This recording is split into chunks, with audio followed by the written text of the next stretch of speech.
I can understand why the Fed has been so cautious after the whole transitory fiasco, but I think I'm getting close to the point where I think they're too late now. They'll keep on saying 2% is our target. We'll get there when we get there. Really? You're going to wait till something goes wrong before you start cutting rates? Isn't that too late? It's time now to move to a less restrictive policy stance. I think rate cuts are definitely coming. I just think that at this point, there's not a really strong case for waiting. This is Bloomberg Surveillance with Jonathan Ferro, Lisa Abramowitz, and Anne-Marie Hordern.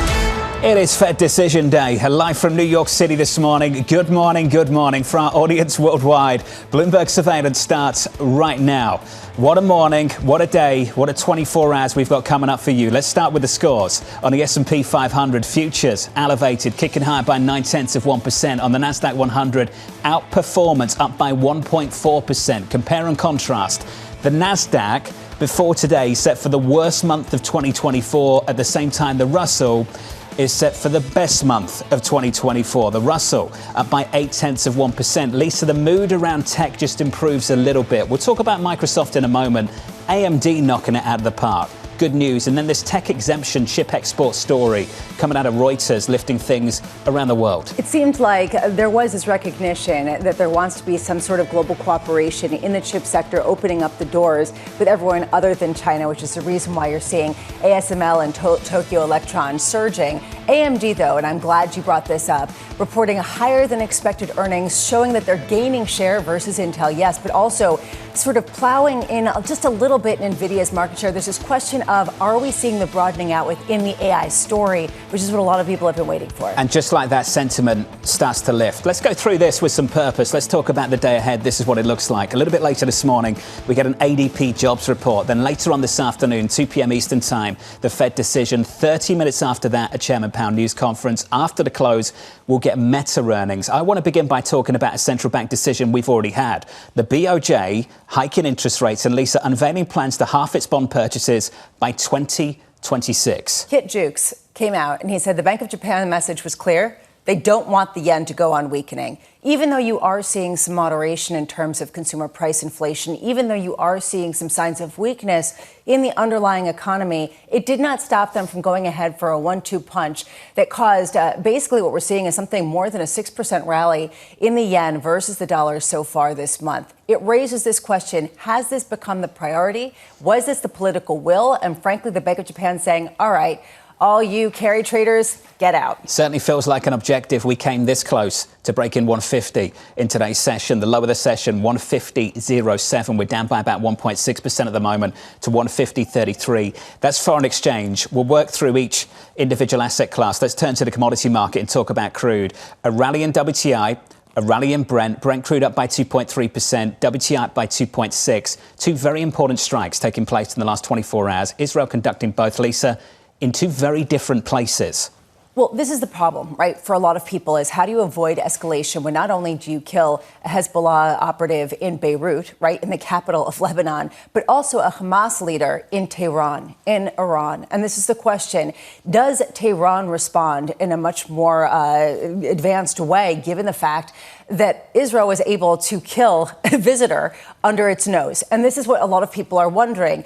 There is this sense from Lebanon of trying to sort of offer up some calm, negotiate, etc. Iran's the wild card here. This just reinforces the risk of a regional conflict. In about 25 minutes' time, we'll get the latest from the region from Jemana Basechi. Look out for that, for the latest from the team here at Bloomberg. And then we'll catch up with Norman Roule about some of the risks. You always talk about the potential for an accident here, Lisa. The real potential, not just for an accident, but real escalation going forward from here. Well, ultimately, this isn't a conflict that can be solved. It can just have the temperature turned down. And when you have a conflict that can't be solved with people dying, with the threat of sovereignty on all sides, it raises the temperature dramatically. So how do you turn it back down, especially at a time, and this is actually what Peter Scheer was talking about, especially at a time of uncertainty of global leadership and where the impetus is going to really come from to really pressure the different leaders to get together and come up with some sort of peaceful solution. A lack of leadership right here in the United States of America as well. I promised we'd talk about Microsoft. So we'll talk about Microsoft and we'll start with the bad news and then we'll sort of get to the good news a little bit later. Let's start with the bad news. The stock is down by 2.8%. It was down a whole lot more than this. Essentially, cloud computing revenue posted a slowdown in quarterly growth. That's kind of the bad news. Let's talk about the good news. Yes, that deceleration will continue for the current quarter, But in the back half of fiscal 25, things starts to reaccelerate, Lisa. And the contribution coming from AI is picking up as well. We speak to Dan Ives in just a moment. I imagine he'll talk a lot more about the latter than he will about the former.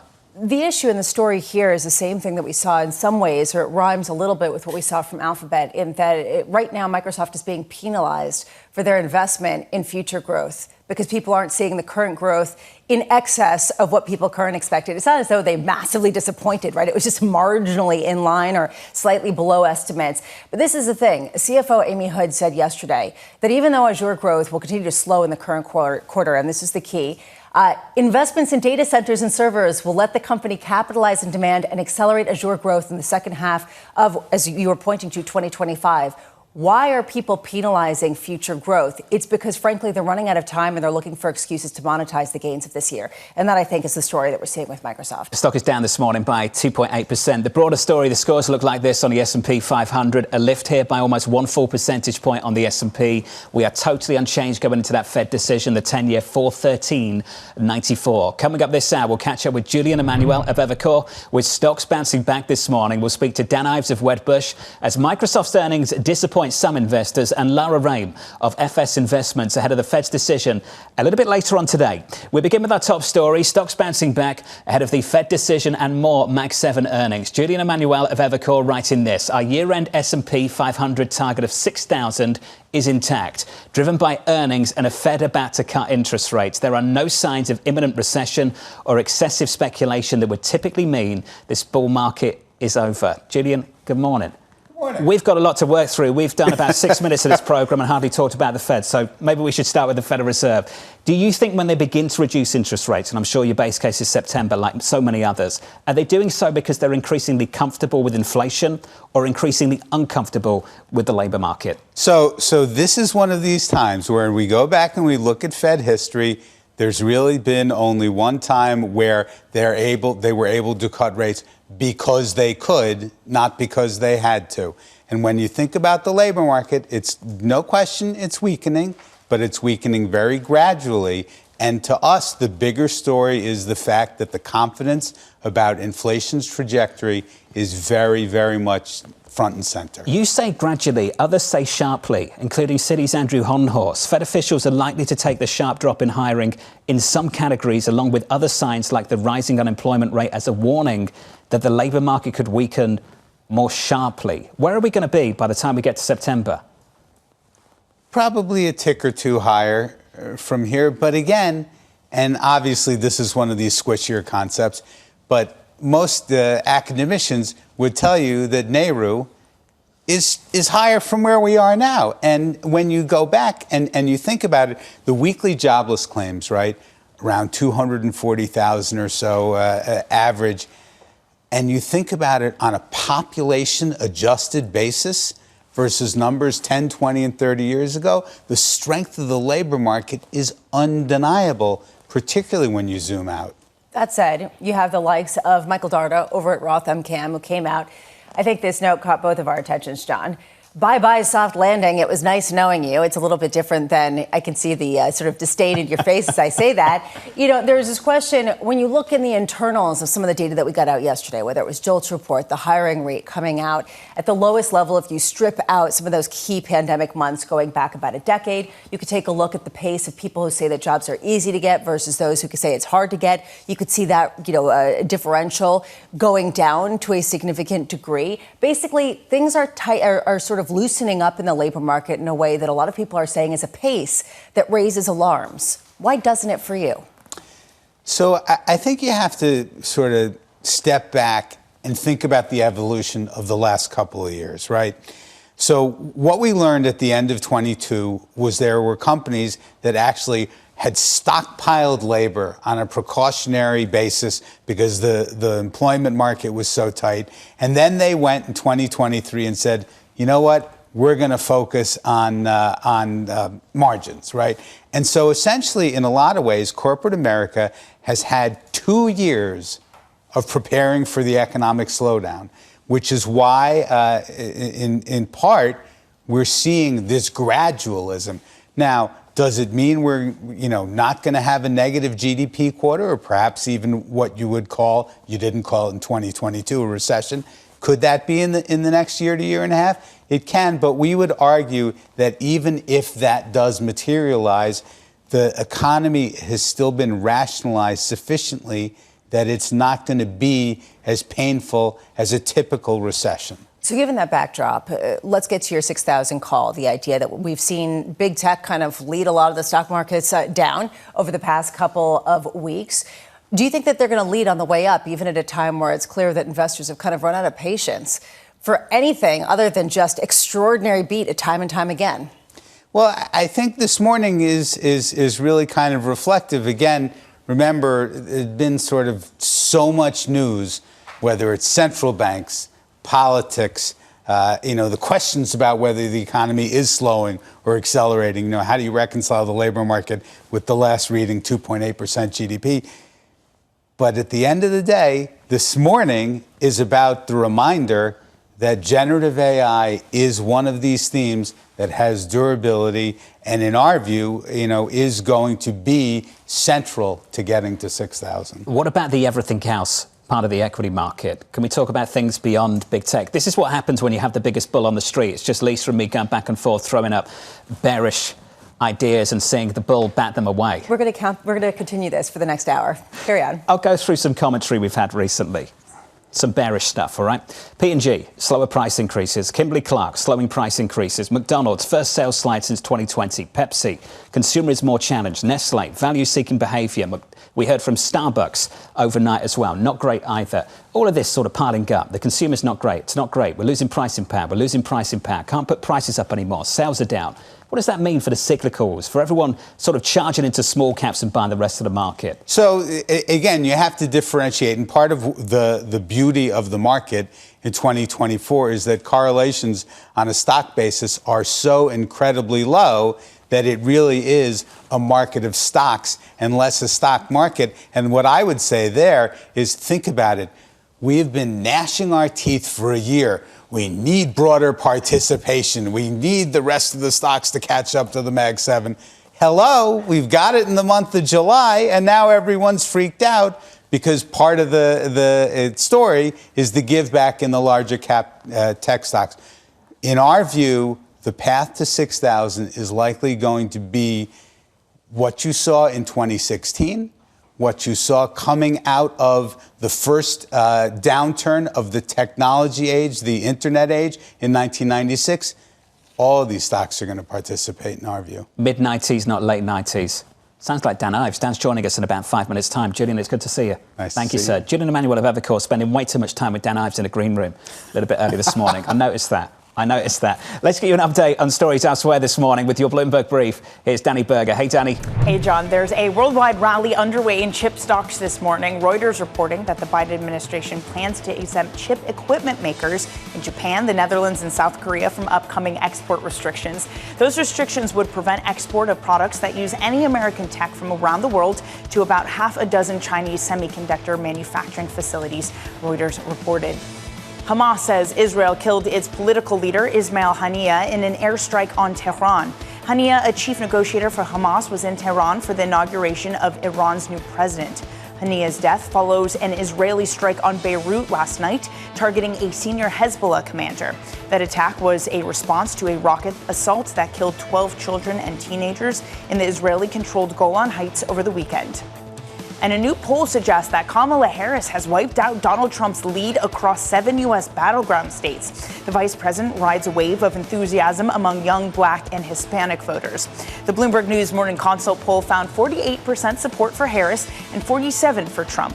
That reverses a 2-point deficit for Joe Biden before he withdrew from the race. However, the result is within the poll's margin of error, meaning the election is still a toss-up. And that's your brief, John.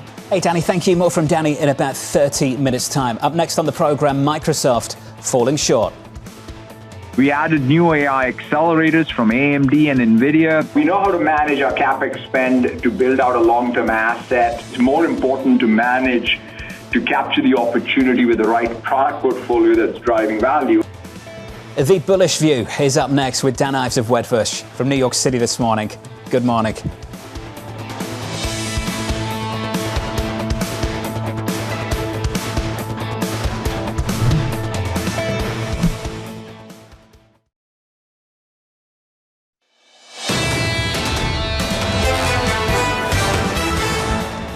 Live from New York City. Welcome to the program. Long day ahead of us. Equity futures right now on the S&P 500 shaping up as follows. Bouncing back up by almost 1 full percentage point. The bond market going nowhere. 413.94. Very close to the lows of March of this year on a US 10-year. Under surveillance this morning, Microsoft falling short.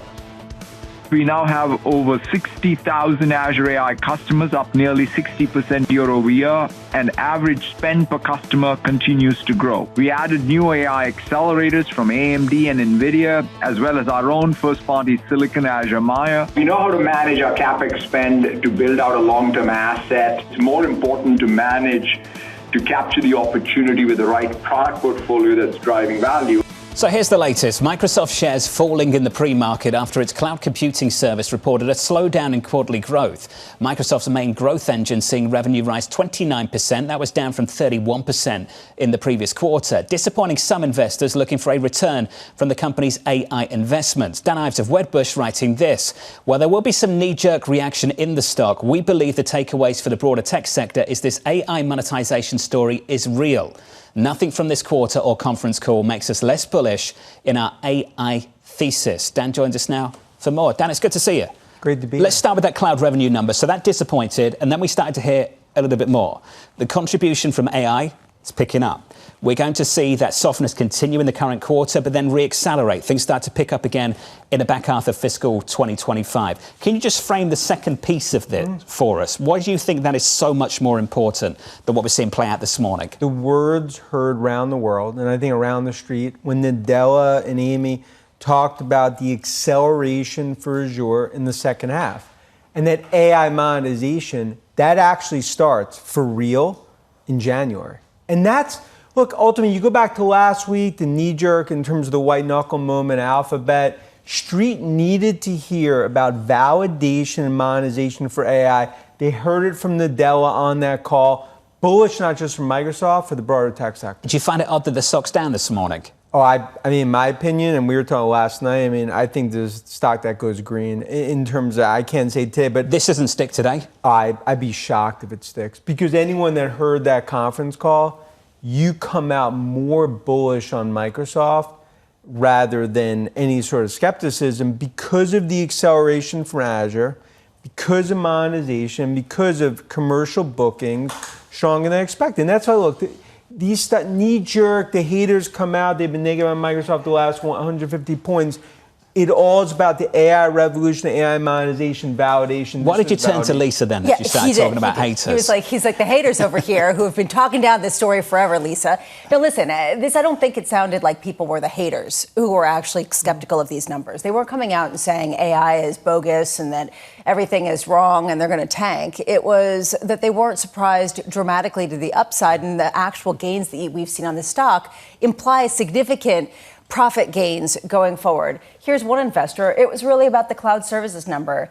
It needed to just be a little higher. What do you make of that? Just sort of how people have priced in the forward growth rate and whether they've gotten over their skis in terms of the pace. No, look, it's a great point. And that's why the most important thing here is show that monetization's coming. Show that you're now going to have growth rates on cloud in the 30%. Would ultimately, if you trajectory it out, an incremental 15, 20 billion for Microsoft. You're not going to see that right away. What basically Nadella and Microsoft showed you, this is coming, and we're going to guide to it. So I think that was the most important thing for the call, despite, in terms of the actual quarter, being strong, but not a wow, pop the champagne quarter. There's also this issue of who's going to benefit the most as some of the big tech names build out their cloud provisions and build out some of their AI capacities. We both were really struck by AMD overnight, actually seeming to gaining share. Do you think this is a game changer in terms of how much they could compete with NVIDIA? When Lisa Su talks, everyone listens. And I think this just shows it's not just about the godfather of AI, Jensen and NVIDIA. AMD, they're getting into that AI party. It's 9 p.m. They're getting onto the dance floor.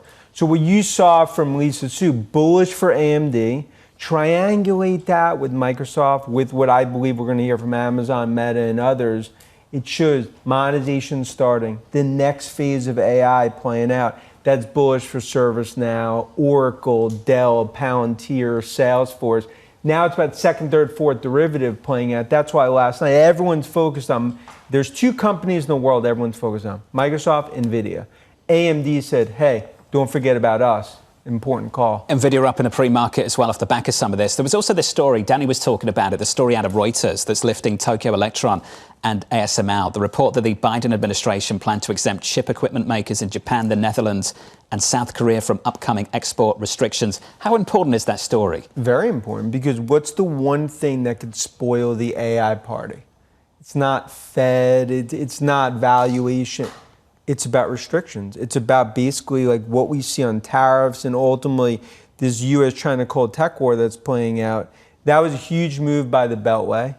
Just keeping that tightrope where you want to sound tough and obviously in terms of what's playing out, very significant for ASML. And also it just shows you cannot disrupt a supply chain as all of this constraint, and Microsoft talked about it as well, as playing out. So we've done the cloud business, we've done the chip makers, we need to finish with your favourite, your baby. We need to talk about Apple. The Mark Gurman report of the last couple of days, you've seen it. The chance that the iPhone is released in September without all the AI goodies. Now, you've had this thesis for a long time. They'd come out with this phone, there'd be this monster upgrade cycle. It's one of the biggest pillars for your bullish call on the Apple stock. Does it change with that report from Mark Gurman? Not at all. I Why mean, not? look, great report by Gurman as always, but developers got it on time. All that matters is developers are going to build hundreds of apps on it. And on iPhone 16, even if it's an update, October, we're talking a few weeks. And I go back to all of our Asia checks, will be in Asia again this weekend. It started off as 80 million units for iPhone 16. Guess what it is now based on our checks? 90 million. So the point is, it is not going from 80 to 70, it's going 80 to 90. What that means is Cupertino knows, Cook sees it, where demand's going to be in an AI-driven super cycle. Do we already have a sense of what some of the AI applications are, consumer-facing, that are going to be sort of game-changing? Because I know, understand on a sort of corporate sphere, but just getting sort of an emoji that's personalized isn't necessarily a game-changer. Yeah, of course. And that's why what's so important, a year from now, you're going to have hundreds of apps on this iPhone, on the Apple ecosystem that are AI driven. That's why developers, that's the hearts and lungs of this story. Apple's given it to them, Apple Intelligence. Now the AI consumer story runs through Cupertino. And it just comes down to later this week, Cook's going to talk about, obviously June I view as almost a background noise to the main event. September, when this gets launched, what I view is really a strong upgrade cycle. Very importantly, China, this will be the last negative quarter. China growth story is back for Apple. Before we went on air, you were talking about how you've got a lot of events to go to and you didn't really want to show up very casual. What does casual look like for Dan Ives? So, well, first of all, the biggest insult for a college football fan, or if someone calls you a casual, to me, that is the most insulting you could ever get as a sports fan. If someone says you're a casual. Now, obviously, Farrah being a huge F1 fan, he is along with the Netflix, got me into F1. I will be going to my first F1 race in Vegas, wearing my Ferrari gear. Well done. You're not a casual. A casual, I would say, is a Red Bull fan. You know, not been involved in a sport very long. A casual, the biggest insult for any sports fan. Without a doubt. Dan, it's good to see you. Great to see you. Dan Ives of Wedbush. I dropped by the green room this morning. Dan was talking to Julian and Emanuel about what was happening in the equity market. Dan said he was this close to dressing in black for this morning's appearance. Really? When the Microsoft numbers first dropped. When they first dropped. Before the conference call, I'm like, okay, I'm going to have to maybe dress like Farrah. All of a sudden, acceleration, the pink sports jacket went back. You don't even have any black. There's no way. No, but Farrah was going to bring a for black. You? Yeah, for yes. me. Skinny black tie, the whole thing. The whole thing. The whole gear. The whole thing. Dan, it's good to see you. Thank you, Great sir. From New York, this is Bloomberg.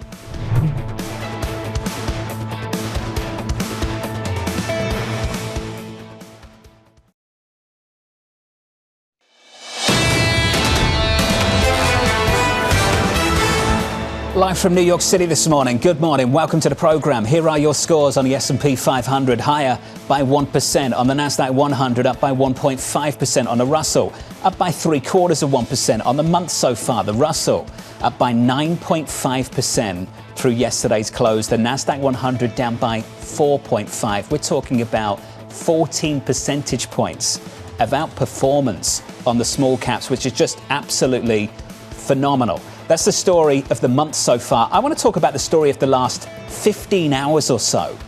If you were at the Bloomberg terminal watching the numbers come out at 4 p.m. Eastern yesterday as the market was closing, and you heard from the likes of Starbucks and Microsoft, just the reports, not the earnings call, and then you went to bed, Lisa, you walked away from the market, I'm not sure you would have guessed this is where stocks would be when you woke up in the morning. Were you watching me? I mean, honestly, that's exactly what happened. I was watching Microsoft come out, and yes, they did well, but at the same time, disappointed in the key metrics that a lot of people were looking for. Then Starbucks, second straight decline. Fell about 3% in terms of sales at coffee shops around the world. All of this sort of reconfirming the weak consumer after some of the data that we got yesterday. And I thought tomorrow's all going to be about how the consumer's falling out of bed, how we're not understanding how quickly this economy is rolling over. And boom, stocks, poof, are on a tear, and everybody has a really rosary narrative. I think you can thank AMD and some chip makers as well, right? And I think the guidance coming from Microsoft eased things across the board, even with Microsoft still down. It was down a lot more than that in after hours yesterday. It was down about 8% at one point, so really taking a huge cut out of a very big company at a time when people were expecting more. But this idea that the investment would reap some sort of acceleration in profits seemed to ease that. You know, there's a ton of news flow when we're about 30 minutes into the program and we've hardly talked about the Federal Reserve. As the program grows a little bit older and we get further into it, deeper into it, we'll talk more and more about the Federal Reserve. We can start that conversation right now. I want to sit on the front end of the yield curve. Let's bring up bonds, 2-year, 10-year, 30-year, the 2-year at 436. This started with the note that Alan Ruskin at Deutsche Bank put out a couple of months ago around the Federal Reserve, and we've been counting ever since. The 2-year yield, the 2-year has rallied at every single Fed meeting for 6 consecutive Fed decisions. Can we make it day 7? The 2-year's down to 436. And I was looking at the numbers yesterday, Lisa. The last time the Fed met, the 2-year yield opened in the 480s. Wow. So we've had quite a move lower since the middle of June. It seems as if the Fed, since the Fed really spoke last year and really changed their stance, the sort of pivot party that a lot of people talked about, it seems like the market has tried to imagine all the scenarios in which they're not able to actually cut rates. And the data comes in stronger than expected, and people say, actually, maybe not. And then the Fed comes out and says, yeah, actually, we're still on track. And that seems to be the story consistently. Today, my issue is, how much are people looking for September written in stone? And if they don't get that, do you get sort of a different move than, say, the 7th day of a rally in the front end? A key feature of this program, I think, over the last few weeks has not been about September. It's been about, like, why don't they just move in July? And we've heard it repeatedly. And I think you all are familiar with these names now. Alan Blinder, the Fed should cut this week. Bill Dudley, I changed my mind, the Fed needs to cut. Al Arian, we're 2 meetings away from a policy mistake. Neil Dutta of Renmac put out a note yesterday, and I think he framed this perfectly. He said the risk of higher unemployment is much higher than the risk of rising inflation. And we often say on this program, the Federal Reserve is not in the crystal ball business. They're not meant to be these amazing predictors of the future. They've got to manage risk. They're in the risk management business. And if they sit the committee today and they all ask themselves the question, what is the biggest risk here? Of inflation shifting higher or unemployment climbing? And how do we need to respond accordingly? The market basically is saying inflation is not the problem. We heard that from Julian and Emanuel. We basically have a renewed confidence that inflation is coming down. Think of all of the retail companies we've heard recently, the consumer-facing companies saying that they can only raise prices 1%, the lowest pace since the start of the pandemic. Here's the issue for the Federal Reserve. Is this something that is dormant or something that has really been killed? Lack of understanding there. On the flip side, you are seeing real internal and just a top-line deterioration in the labor market. That's definitely getting their notice. That's the Federal Reserve. That's still ahead of us. Behind us is a BOJ decision. I want to check in on dollar yen, and then I'll get you some details on the latest from the BOJ. Dollar yen gapping lower by 1.5%, coming really, really close to breaking 150. Earlier on today, 150.41 is where things are currently. Under surveillance this morning, the Bank of Japan raising interest rates to the highest level since December 2008. The BOJ also announcing plans to halve its pace of monthly bond buying. Governor Ueda saying any additional hikes this year will be data dependent. So we've got the rate decision, we've got the bond buying story, and you've got the guidance. And most people you hear from, the real Japan watchers, BOJ watchers, say the more important element of this is the guidance. And it looks like today's move won't be a one-off. They're set to go again. Somebody asked, do you see 0.5% as sort of the ceiling on any kind of rate hike? And they absolutely did not say yes. They basically bowed away from that. Only about 30% of market participants expected some sort of rate hike as the base case at today's meeting. That gives you a sense of just how much people were sort of expecting them to signal and maybe work with the balance sheet, but not make this move. There are other questions, which is what is taking dominance in terms of this decision making? Is it the economy? Or is this really an issue of them saying, we don't want the yen where it is? We're sick of this. We're going to do this ahead of a Fed meeting that's probably going to signal a cut. This is a key time for us to, again, blow out some of the leveraged trades that have really been making the yen pretty weak. Are you suggesting at some point before this two-day meeting over in Tokyo there was a from the Ministry of Finance? I don't know if there was but I do know that there was this pressure that was coming down with really all of the polls saying that Japanese residents are feeling the pressure of higher cost of living. And that's one of the biggest deteriorations in consumer sentiment in that region. Old school. They don't have to knock the door. They could just call, but you get the picture. Let's turn to this poll. Or just text. Yeah, whatever it might be. Our latest poll from Bloomberg and Morning Consult showing Kamala Harris wiping out Donald Trump's lead in most of the key swing states. Harris overtaking Trump in Arizona and Nevada, while the former president still holds the advantage in Pennsylvania and North Carolina. The vice president polling better than Biden before he dropped out, according to this poll, overnight. This is where the momentum, Lisa, has been over the last week or so. We've heard about people who weren't planning on showing up, who are revived and want to come and show up to the election. Here's the thing. What's actually changed? Have we really gotten any substantive differences with Kamala Harris versus Joe Biden? Is this just that basically there were the double haters, as people who are so dissatisfied, they feel like they have a new slate to some degree? Is this just a honeymoon phase, or is this something that's durable, especially with the convention coming up? This is the relief rally in the Democratic stock after the former CEO headed to the exit, after everyone involved in the company piled on the pressure and said leave. We haven't seen the vice president sit down for a single interview and ask a single question, or rather answer a single question about what's happened in the last month. Never mind establish what the policies look like potentially over the next 4.5 years. We've got all of that still to come. Well, we still have 3 months. So, John, this is potentially going to work. I mean, look, this is what a lot of people are saying is there are these sort of lingering questions about the policy of the process of how this sort of went down and how this is going to go forward. A lot of people are looking to that key debate in September that may or may not take place to see really how they can face off. But what it highlights to me is just the dissatisfaction initially with the race. Without a doubt. We hope that we actually get to see that debate in early September. Need to turn to this. Crude is rallying in the commodity market. Tensions are escalating in the Middle East. Hamas saying Israel killed its political leader in an airstrike in Tehran. Earlier, Israel targeting a senior Hezbollah commander in a strike in Beirut. Bloomberg's Jumana Basechi joins us now from Dubai for the latest from the region. Jumana, it feels like escalation. It looks like escalation. What comes next? Yeah, well, it's been a very tense 24 hours out of the Middle East. I think the significance here is that Ismail Haniyeh was the leader of Hamas, one of the major political leaders. He was in Tehran when he got assassinated. So this is majorly embarrassing for Iran, the fact that it happened on their land. And it was also on the back of him actually being present in Iran for the inauguration of the new president. And remember, this is a president who ran on a so-called, quote, reformist agenda. He was looking to open up diplomatic channels with the West. Everything has changed in the last 24 hours because since the assassination of Haniyeh, we've got word from the new president saying Iran will make terrorists regret their action. We'll defend our territorial integrity. We also heard from the supreme leader, the Ayatollah Khamenei, saying that severe punishment awaits Israel. This does not sound like a regime that wants to re-engage in discussions once again with the West. So it does seem as though the calculus has completely flipped around. And up until this point, you may remember that back in April, there was a tit-for-tat exchange of rockets between Israel and Iran. Since then, they've been pursuing what people have been calling strategic deterrence. And while they've been politically supporting Hamas, they haven't been willing to put themselves out or put Hezbollah out for this full-blown war. Again, sentiment has changed in the last 24 hours, and there's a lot of concern in the region that this actually may escalate into something bigger. And certainly, the diplomatic channels are working hard to keep it contained to just the actions that we've seen in the last 24 hours. Jumana, where is the pressure point internally in Iran, in Lebanon, to try to keep this contained?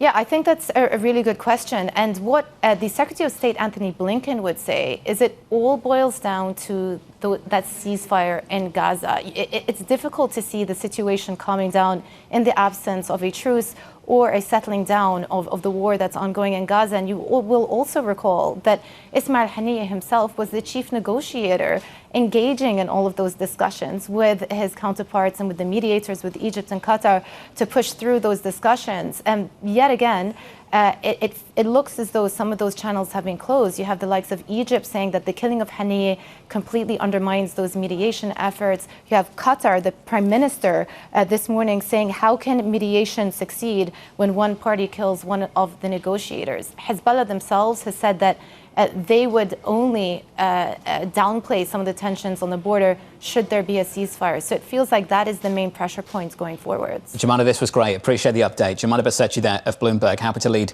our regional coverage on top of this story overnight. Norman Roule joins us now, the former senior US intelligence official.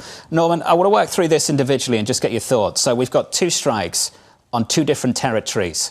And I want to understand from your perspective if one is more significant than the other. Can you make that call this morning? Good morning. It's certainly more significant that Ismail Haniyeh was killed in Tehran, taking place, as your correspondent noted, so soon after, within hours of the inauguration of Iran's president, in an IRGC guest house. This is a major humiliation for Iran and the Revolutionary Guard itself. Hence, the supreme leader has come out stating that Iran must respond to this. For Hezbollah, losing their senior-most military official would also require a response.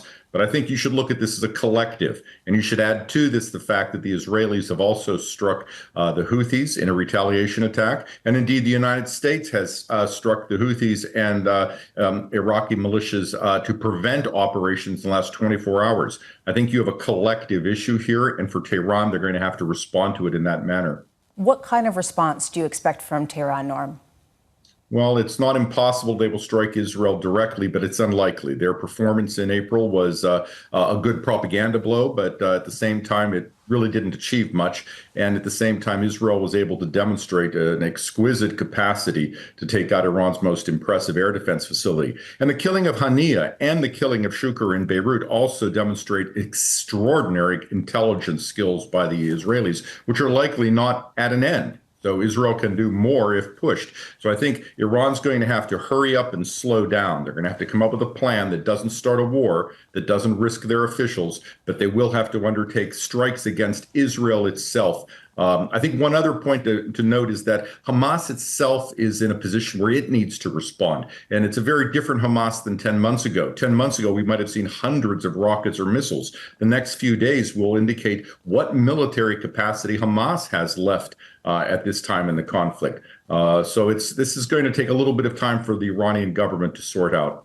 Norman, this looks like a series potentially of escalatory steps. I just wonder if there's a more constructive way of framing things. You touched on what happened in April. Some people might describe April as a series or maybe an episode of billion-dollar skeet shooting, that Iran fired a lot at Israel and hardly anything, if anything, actually got through. And that what we've seen established overnight is the ability of Israel to strike inside Iran in a very different way, in a way that Iran can't strike Israel. And I wonder, Norman, if from that perspective, whether actually what we've done overnight is establish a series of deterrents, or rather a big deterrence with the acts of Israel. I mean, can we frame things that way, Norman? Would that be the more favourable way of framing things? Well, it's possible. It's also possible to say that Hamas, with Haniyeh's killing, will sense, in essence, final moves against its leadership and its forces in Gaza, and therefore come to the conclusion that it needs a ceasefire in order to survive. However, Iran has always used asymmetric responses, knowing that it can't compete conventionally and even on intelligence with Israel and the United States and others. So I think Iran is going to think how it uses its proxies and its asymmetric forces, and that could be missiles, that could be rockets, that could be assassinations. And again, this will take enough discussions within Tehran's National Security Council and their review of their own intelligence and capabilities that are in place at this time. Norm, as John was mentioning, a lot of the rationale for some of the strikes and the back and forth of missiles leading up to this moment has been that there is not a ceasefire, that the conflict continues in Gaza.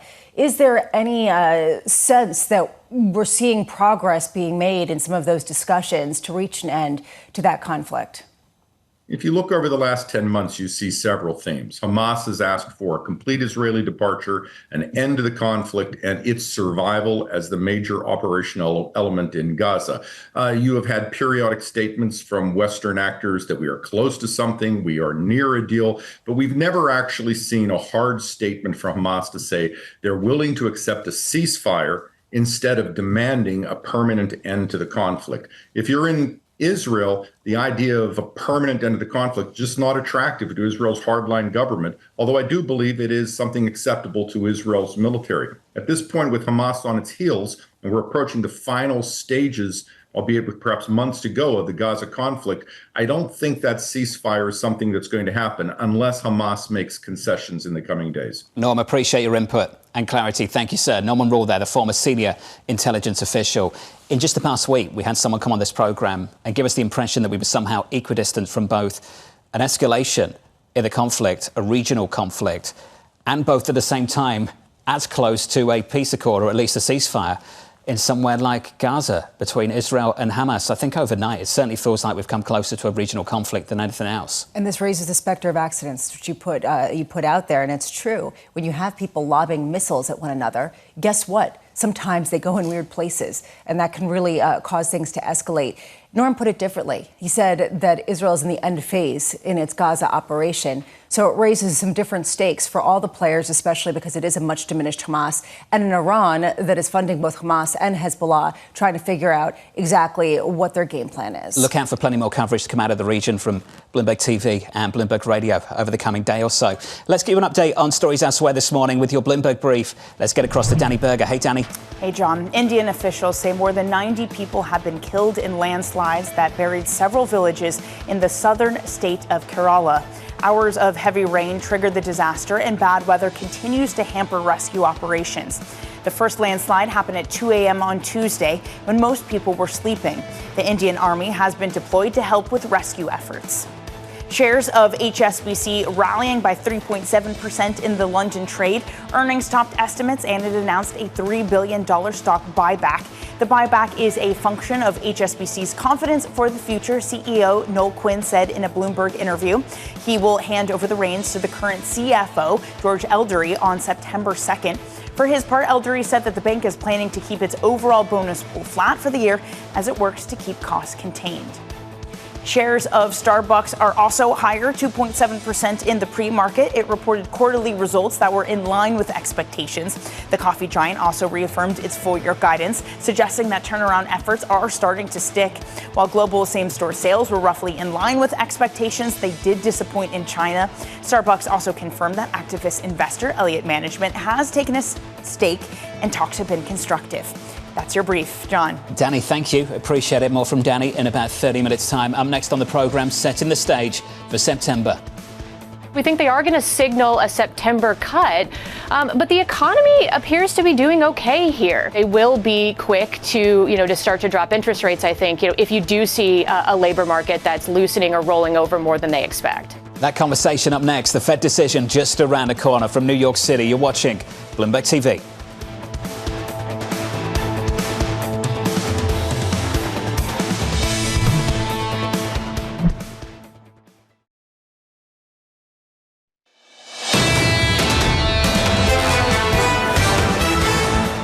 Stocks looking good here. Of course, the fate of this session in the hands of one man, Chairman Powell, at 2:30 Eastern Time in that news conference. In the hands of a bunch of other things as well, but there's one. Equity futures positive by 1% on the S&P, and the bond market, things settled down. 413.36, levels we haven't seen since early March on a 10-year yield going into this Fed decision. Under surveillance this morning, setting the stage for September. We think they are going to signal a September cut, but the economy appears to be doing okay here. I think he could actually come across as being a bit more balanced. although we do think they are going to cut in September relative to what markets are pricing. They will be quick to start to drop interest rates, I think, if you do see a labor market that's loosening or rolling over more than they expect. So here's the latest. Investors counting down to the Fed decision at 2 p.m. Eastern Time, and Chair Powell's news conference just 30 minutes later. Laura Rame of FS Investments writing this: Powell is unlikely to give any hints about anything after September. I had been at one rate cut in the second half of the year, but given very friendly inflation data, that may now increase to 2 rate cuts. Laura joins us now for more. Laura, I want to frame this question based on some of the research, a note that we got from Neil Dutta of Renmac. Neil's basically asking, and he's saying what he thinks, but I want to know what you think. What is the greatest risk here for this Federal Reserve? That inflation reaccelerates or that unemployment starts to pick up? And do they need to start to address that balance of risks at this meeting? I don't think they need to address it at this meeting. And something I've been hammering is that labor market renormalization should not be mistaken for any labor market weakness. We're renormalizing at a very tight labor market. We forget that that's where we were before the pandemic. It's not a negative message. It's just that when Chair Powell says that risks are more balanced, we may actually need to take him at face value on that. They are fairly balanced. So it's one reason why I think markets really need to just take this meeting by meeting. We forget that we had 2 really benign inflation reports. The 4 before that were pretty unfriendly. Inflation actually popped higher in some of those core services measures. So I think that is the clear message. We shouldn't try to read too much beyond the fact that they need to be data dependent right now. They clearly want to cut. They've been wanting to cut for some time. September is going to be the date. But after that, markets shouldn't get ahead of themselves. What would you have to see, Laura, within the employment data in particular, to be more concerned about the labor component as, say, outweighing some of the inflation risks that you see perhaps as greater than the market is counting for? I think, my canary in the coal mine is always initial claims. We're seeing weird noise, and, that's maybe a whole separate segment on what's going on between the payroll numbers and the household numbers. There is some noise in the background there. To me, desert island, one economic indicator, it would be initial claims. And as long as it's below 300,000, I'm not worried about the state of the labor market. That said, the unemployment rate has moved higher. This is typically the tough part to really navigate, is getting that unemployment rate to move slowly up and not just shoot higher in an asymmetric way. So the next 6 months will be really important for the unemployment rate. Week by week, it's initial claims. Based on the commentary that we're hearing from companies, it doesn't seem like they've got pricing power. It doesn't seem like consumers are accepting the price increases as they have over the past few years. Why do you think inflation is still such a concern? To me, it's a story of services. That's really what this comes down to. And I think something that we're missing is the fact that we finally saw relief on the rent piece of the inflation puzzle. That's what I think finally gave us this opening to cut rates in September. But if you look ahead to the beginning of 2025, which I feel like will be here before we know it, we are seeing multifamily construction just plunge. We know that those starts have cratered, and that's an 18-month lag time. Laura, we've got to leave it there. It's great to catch up. Laura Rame there of FS Investments on the Federal Reserve. What is it about July? Never mind 2025. It's like the fastest month of all time and yet the most tiring month of all time. Emily Roland's going to join us in just a moment. She calls it the least relaxing month in years. I love it. She's like, this should be being on the beach, but there's nothing less relaxing than being underweight small caps into July. At the same time, you start talking about Joe Biden was at the top of the presidential ticket, is no longer. You talk about the rotation in the equity markets. You talk about the deterioration in certain employment metrics leading to this call, increasingly about a July rate cut.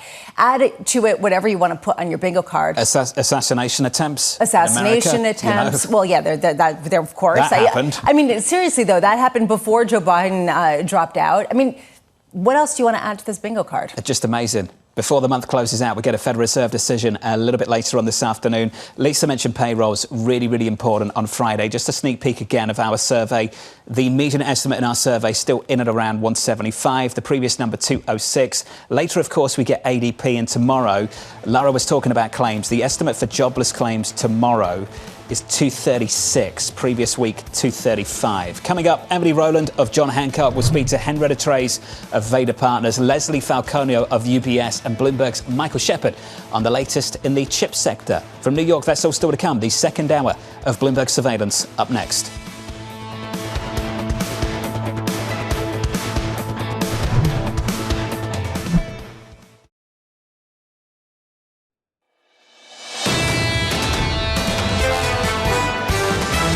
This is a Fed that is desperate to try and achieve that utopic soft landing. I don't think there is a strong sense of urgency for the Fed to cut, given where growth is. They're winning. They're winning without having done anything. We think they are going to signal a September cut, but the economy appears to be doing okay here. They just need to be steady as they do this, because if they rush it, it's going to actually look like they're scared about something. This is Bloomberg Surveillance with Jonathan Ferro, Lisa Abramowitz, and Anne-Marie Hordern. I've been asking myself the same question over the last couple of days. If Chairman Powell came out later on this afternoon and did exactly what the likes of Blinder, Allery and Dudley have suggested, how spooked this market would be. That would be a massive risk-off event for pretty much across-the-board risk assets, unless they said, we're just trying to get ahead of the election and we're just trying to get ahead of noise and we actually think everything is wonderful, and there's no way that they're going to say that. David Kelly of JP Morgan Asset Management, I think, has a point. Let's get to the equity market. Equity futures look like this on the S&P 500. There's a lift here. We're up by 1% on the S&P 500. The Nasdaq 100 up by 1.5%. The mood around technology improves overnight. We'll talk more about that as the session and the day progresses. I want to talk about the day ahead. It looks a little something like this. An ADP report out in 1 hour and 15 minutes time. After that, the main event. Federal Reserve decision, 2 p.m. Eastern Time. 30 minutes later, news conference with the man himself, Chairman Powell, and then earnings after the close with Meta. After we heard from Microsoft yesterday, and Microsoft really was a tale of, you better listen to the call, because the numbers came out and it looked like a deceleration in cloud revenue growth. And then we heard the guidance, and the guidance is second half of fiscal 2025. Things start to reaccelerate and AI kicks in a bigger way. It raises the question of how much patience do people have with investment if they have the promise of it paying off in a big way just later down the road. It seemed to temper some of the sell-off, but not entirely, as people do have very high expectations. And just to be very clear, for those who are listening to Dan Ives, this isn't the view from the haters. This is just sort of one perspective, that there's been a lot baked into the incredible record rally of big tech, and people are looking for excuses to cash in. This isn't a matter of people hating on the AI trade or hating on Microsoft or saying it's going to fall out of bed. It's more just people who are maybe looking to buy other things ahead of perhaps some sort of broadening out that people believe in. And Microsoft just sort of pairing losses from yesterday. We're still down by close to 3%. Dan Ives of Wedbush suggesting that by the time we get to the close later, he'd be shocked if that stock was still negative. He's looking for a positive number a little bit later. Well, that was his excuse for not dressing like you. I think that was the point. He wore pink instead of wearing black. And yeah, which he didn't even own. I tell you what, that first day, I'll have that suit ready for him. All black, black tie, something super depressing. Sort of downbeat. Dan never used to dress this way, by the way. I know. This was a new thing, a post-pandemic theme, all the bright colours, the greens and the pinks. Yeah, it makes didn't used to be like this. It makes him feel solid. He actually had a limited edition sneaker that was related the same to something thing. Related to, I don't know. Dan Ives is bullish. Thanks. That's the headline from about an hour ago. Okay, we love Dan. I want to turn to this story, the BOJ, before we get knee-deep into the Federal Reserve. I think we've all had it sort of up to here with the Federal Reserve over the last few weeks. The BOJ rate hike, the plan to halve bond buying announced overnight as well. And also, I think the guidance is more important than anything based on what I've heard from the BOJ in the last 12 hours. They're going to go again, potentially, and the bar to go again is pretty low. Yeah, basically, someone asked them, is 0.5% your ceiling for how high Japanese rates could go? And they did not indicate in any way that it was. The surprise aspect of this was notable. Only about 30% of Bloomberg people surveyed by Bloomberg thought that the Bank of Japan would make a move today. Why? Because actually the economy isn't that supportive based on where it was even a month ago. You see a deceleration in the consumer spending. You see a deceleration in consumer sentiment because of the higher cost of living. Why? Because of the yen and how weak it is. So how much is this kowtowing to from the Ministry of Finance and not necessarily something related to the economic picture? Dollar yen down to 150.35. You're enjoying that, aren't you? I really enjoyed banging on this table. I liked it too. 150 and really close to breaking that level a little bit earlier. I think we should sit on the Federal Reserve just for a beat, or maybe a couple of beats. The Fed looks like it's becoming increasingly comfortable with the outlook for inflation. I think we have to recognise what Neil Dutter of Renmark is talking about here. do they have a reason to become increasingly uncomfortable about the labour market? And we're starting to see this shift. Just the balance around the dual mandate, the shift away from inflation towards the labour market. And is this another step towards placing a little bit more emphasis on insulating the labour market as the year progresses? In his comments, he basically said businesses are not desperate to find workers and workers are not desperate to leave jobs. You look at a peripheral survey to yesterday's consumer confidence data, and it showed that that consumers are expecting to spend much less on just disposable types of items or trips to, say, Disney World or Taylor Swift concerts. People are going to pare back some of that discretionary spending. This is making the likes of Neil Dutta take notice. Or coffees at Starbucks, et cetera, et cetera. The list kind of just goes on and on and on. That's the latest on the consumer, the latest from the Federal Reserve, the BOJ, and a whole lot more. Let's turn to the scores. I mentioned the S&P positive by 0.9%. Bond yields have been shifting lower over the last week. We're down again on a 10-year by a basis point. These are levels we haven't seen since early March. A break of 4.13 on a 10-year, 4.12.97. Coming up this hour, we'll catch up with Emily Roland of John Hancock following disappointing results from Microsoft, Henrietta Treyz of Veda Partners as Harris gains ground on Trump in our new poll, and Leslie Falconio of UBS as traders await a Fed decision. We begin with our top story. Stocks rebounding ahead of the Fed and more Mag 7 earnings. Emily Roland of John Hancock writing the following. This is a sentiment-driven market. Rotation based on potential political outcomes as the earnings backdrop is on another planet.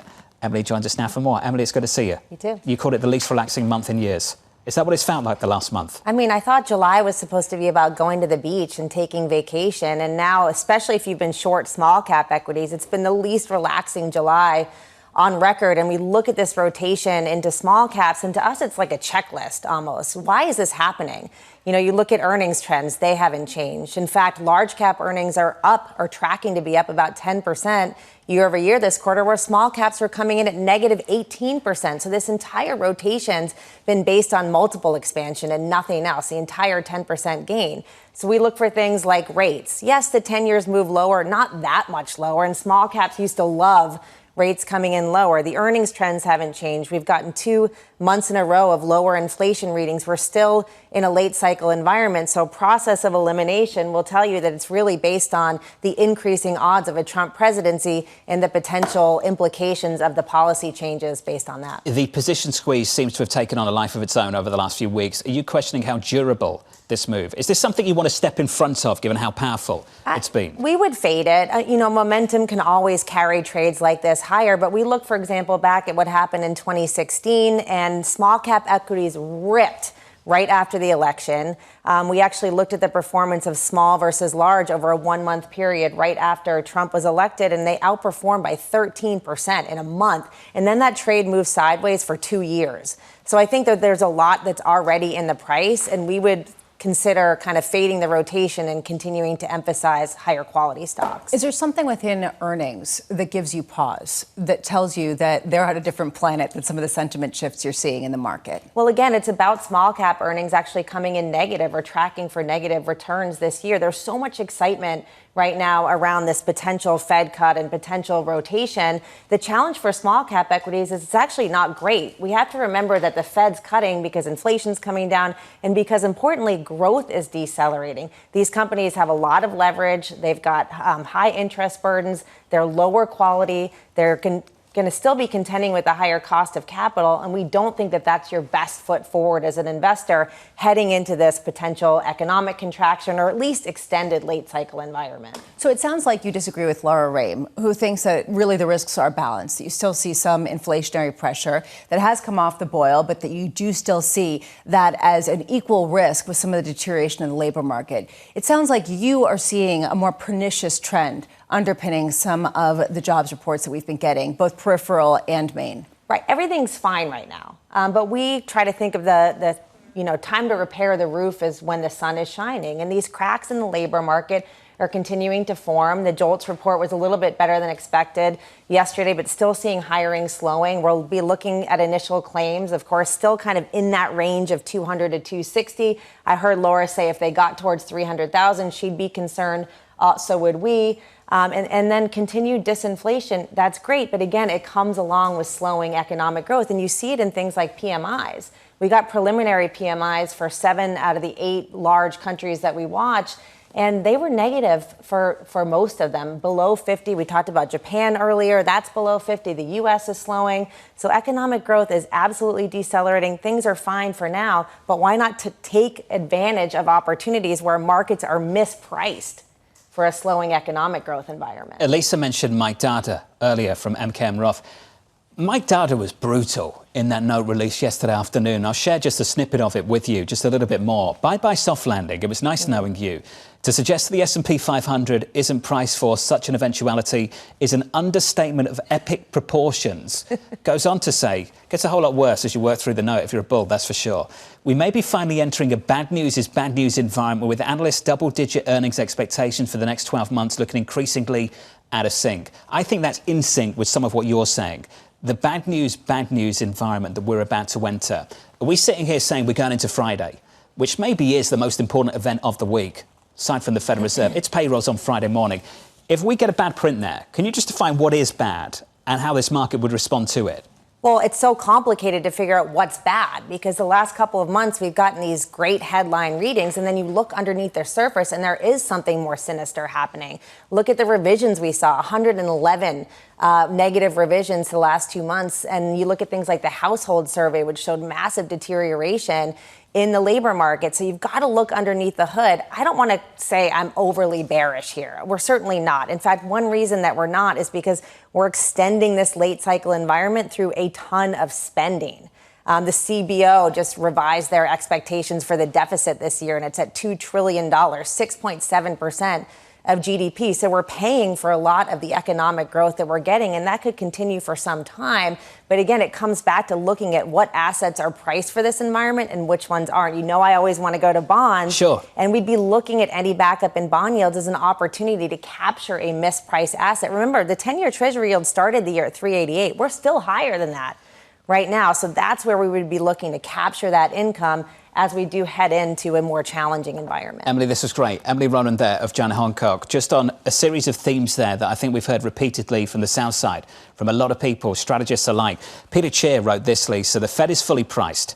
Consensus on the economy may be too rosy. It's not about your base case, it's about what we've been pricing increasingly. And what I've just heard from Emily there is we're pricing increasingly this soft landing, a broadening of the equity market, participation increases, small caps, et cetera, Fed's pretty well understood at this point. At least we think it is. We're going into September, it looks like they're going to reduce interest rates. What's less understood is what is happening in the labour market here, and this huge division on Wall Street around that issue. Especially because you have contradictions and you have just a bigger population and the influx of immigration that have really complicated some of the numbers and the understanding of what some of the numbers should look like to be positive or to be negative.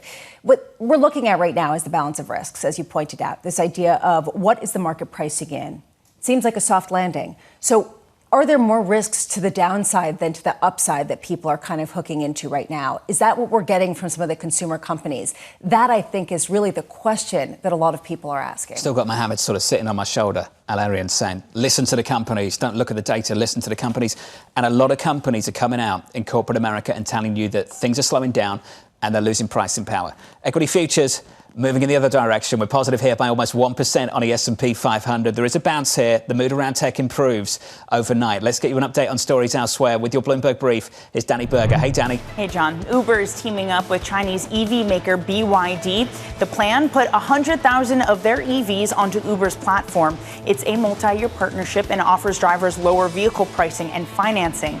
Notable in the deal, however, is that it excludes the U.S. Instead, it will start in Europe and Latin America and expand to the Middle East, Canada, Australia, and New Zealand, according to a statement from the companies. Intel shares higher in the pre-market, 2.33%. The chipmaker announced it's cutting thousands of jobs to trim costs and fund an ambitious turnaround plan. Sources say the reduction may be announced as early as this week. Intel is set to report earnings on Thursday. It's been spending heavily on R&D, all to accelerate its tech and regain market share. Venezuela's government has hardened its stance against protests over President Nicolas Maduro's self-declared election win. A senior figure called for the arrest of opposition leaders, while Maduro used a speech to accuse them of leading a fascist conspiracy involving the U.S., drug cartels, and Elon Musk. Separately, Maduro told the Brazilian official he would release the full voting records within days after the opposition said it had hard evidence of fraud. And that's your Bloomberg Brief. John. Quiet Summers. No. Danny is going to be back with us in about 30 minutes. Up next on the program, Harris closing the gap. Well, Donald, I do hope you'll reconsider to meet me on the debate stage. If you've got something to say, That conversation up next, live from New York City this morning. Good morning.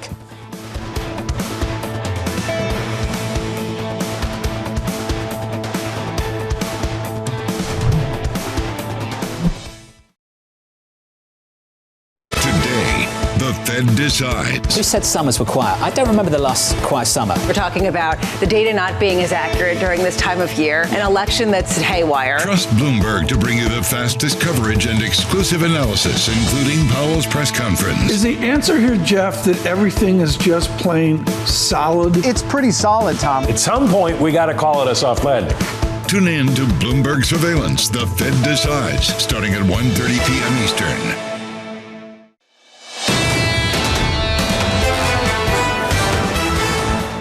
Getting the band back together for the Fed decision a little bit later. TK will be in the studio. That program kicks off at about 1:30 Eastern time. I think we're all looking forward to that. Here's a flavour, snapshot of the price action for you. I want to start with the 10-year. The 10-year yield down for a fifth consecutive session. Have not seen this since early June. We're down another single basis point, 4.1316 on a US 10-year. Haven't seen these levels since early March. That's the story of the bond market. Equities with a little bit of a lift here, up by almost 1% on the S&P 500. Some good stuff to talk about in tech. We'll talk about that a little bit later. Under surveillance this morning, Harris closing the gap. the momentum in this race is shifting. And there are signs that Donald Trump is feeling it. Well, Donald,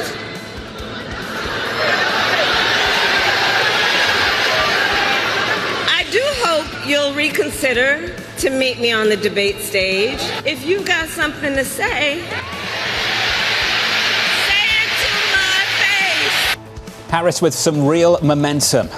The latest looks like this. A new Bloomberg and Morning Consult poll showing Kamala Harris closing in on Donald Trump's lead across all 7 swing states. The biggest gains coming in Michigan and Arizona. Henrietta Treyz of Veda Partners writing this. Kamala Harris's entrance into the race has brought the Democratic ticket to highs not seen all year and leveled out the 24 election. Our forecast still anticipates that Donald Trump will win the election with 60% odds to Harris's 40. Henrietta joins us now for more. Henrietta, I want to get into something Lisa and I have been talking about for the last 2 weeks, or at least the last week. This has felt like what we would call in equity markets a position squeeze, that the old CEO has left and the short positions on the Democratic stock have come off. I want to understand if it's more than just that. Are we starting to see some real momentum that could last as we go through Q3 and into Q4? I think there's a lot of reason to anticipate that this is momentum that has not peaked yet. I'll give you a number of reasons why. First of all, there was an actual election in Arizona last night. We've been tracking it for the last 2 months, but it's a primary election that Carrie Lake, the Republican candidate on the Senate ticket against Ruben Galeo, a more progressive Democrat than Kyrsten Sinema, who is retiring this year. Carrie Lake is very close to Donald Trump, tours with him regularly, goes to Mar-a-Lago, goes to the White House, et cetera. And she only got 53, I think, % of the vote, which means that amongst Republicans, 47% of Republican voters voted against her last night. That is a trajectory shift in a critical swing state that your polls as well laid it on and pointed to hard, confirmable actual elections as opposed to even just polling data, which is the best we can do right now, suggesting that independent voters and moderate voters are trending away from Donald Trump. And that's something that you showed up in swing states across your polling last night, and others did as well, including in Pennsylvania, another critical swing state. Effectively, everywhere that Trump was ahead, he is now declining in, and Harris is on the surge upward. The opening that you just described in places like Arizona, do you think those kind of developments influence the VP pick in the coming week? Well, it's my pet belief that Mark Kelly will be the vice presidential candidate. I don't have any special insight there. But to me, you are not going to get a tremendous move from the VP pick in either direction. J.D. Vance may be an example of how we could be wrong there. His negatives have increased pretty substantially. I think he's negative 15 right now. That might be a drag on the ticket, particularly with female voters. But for Mark Kelly, I mean, you really don't need to read too far into it, as my colleague Spencer Perlman likes to say. I mean, they're talking about a naval fighter, an astronaut, gun violence survivor with his wife, Gabby Giffords. It's pretty much a no-brainer. But even voters in Arizona will say that it's not going to move the needle for them. I believe the polling is at 60% of people in Arizona say picking Mark Kelly won't move the needle. I think it's a more broad national approach, specifically on immigration, that leads me to think that Kelly is the candidate that Kamala Harris would choose. Henrietta, you just gave a lot of reasons for why this kind of has been a changed race. Why do you see the outcome being the same? Because I don't have enough data yet. It's really very fresh. The Bloomberg Morning Consult data is the best and the latest and the only data that we have across all swing states since Kamala Harris joined the ticket. So it's going to take a lot more of that to convince me. And as my clients know, I have a very aggressive incumbency bias. For our purposes now, I believe that the incumbent in this race is Donald Trump. And I need to see the Democratic candidate, particularly in the Electoral College, pull ahead 2 to 4 points in all of those states consistently in order for me to change any of the races. So I'm looking very closely at Nevada, at Georgia, obviously at Pennsylvania, but I think Arizona is moving in the direction that Kamala Harris wants to see. Donald Trump's best lock is on Pennsylvania and North Carolina right now. John, I love that Donald Trump is the incumbent and basically Kamala Harris is not being considered as Joe Biden's kind of surrogate in any kind of way. What do you make of that? Because I remember when Joe Biden stepped down, we did a special in the evening, and the first question we all asked about Kamala Harris is how much distance she could put between herself and Joe Biden. Well, that's exactly the question, Henrietta. I mean, how much distance is there? Isn't it fair to say that she's essentially the incumbent policy president, or does she really represent an independent voice from Joe Biden?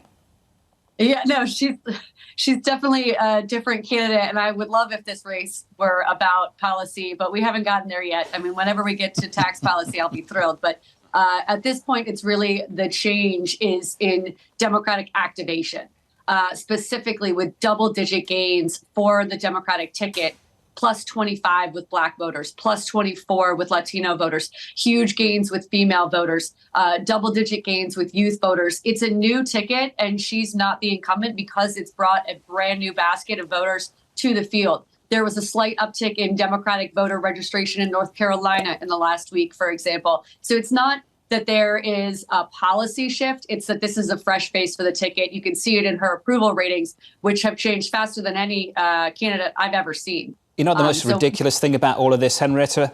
This was the objective all along, to have the early debate, to engage the population, to drum up the enthusiasm, to get people engaged early. This is just not how we thought things would turn out. It was the objective of the Democratic ticket, of course, but we thought on the ticket at the top would be Joe Biden.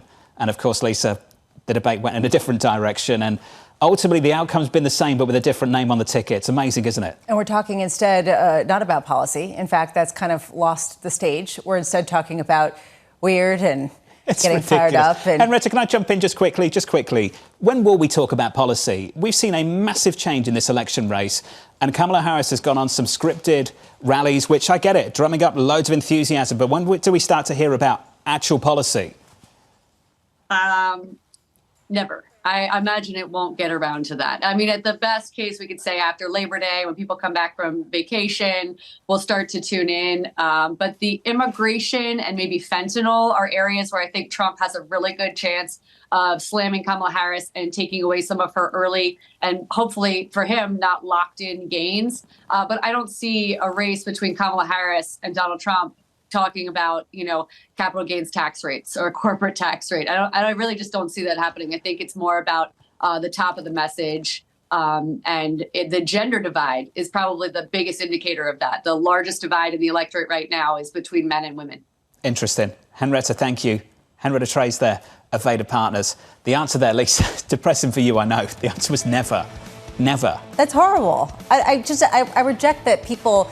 No, come on. I know. It's just sort of frustrating to me. It's sort of cosmetic stuff. It's sort of, dog whistles and let's have real substantive conversations about how to make the country work better. I hope that will change in the coming 3 months. Maybe it will. Let's hope it does. From New York, this is Bloomberg.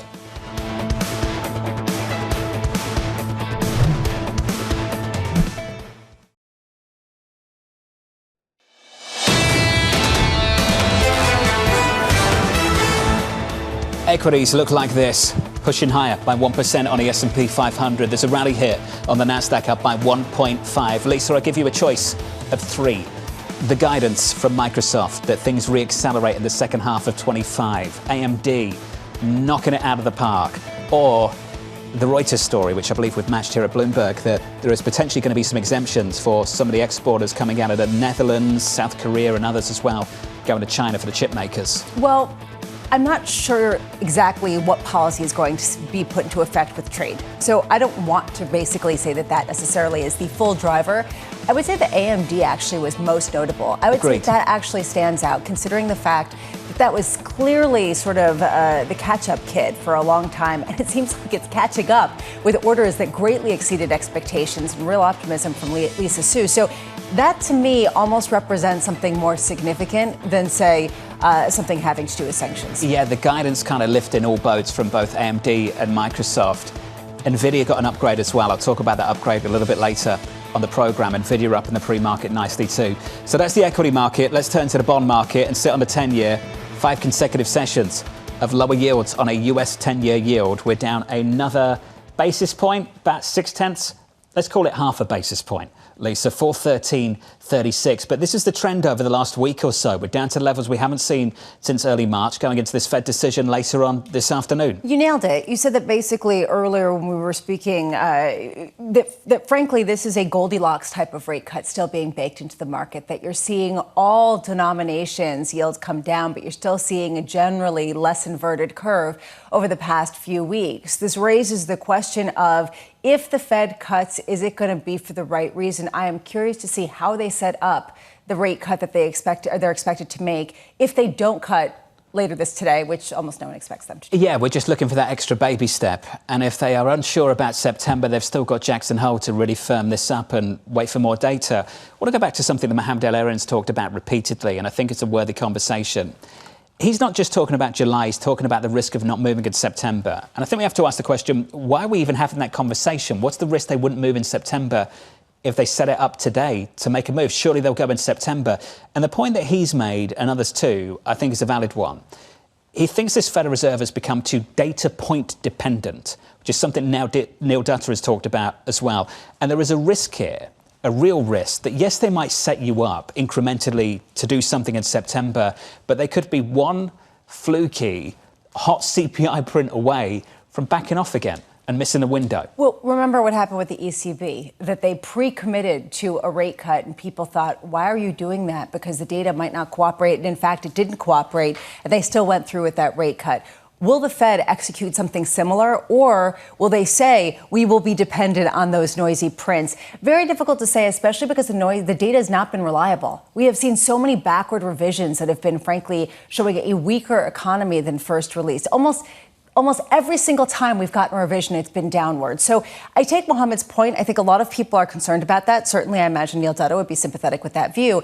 The issue now is, how exactly do they justify not going in July and pre-committing to something just a couple months away? Federal Reserve decision later on this afternoon. Need to talk about the BOJ. Let's bring up dollar yen. Dollar yen gapping lower. Lots to talk about here. A rate decision, bond buying guidance and forward guidance around interest rates. Rate decision, they hike.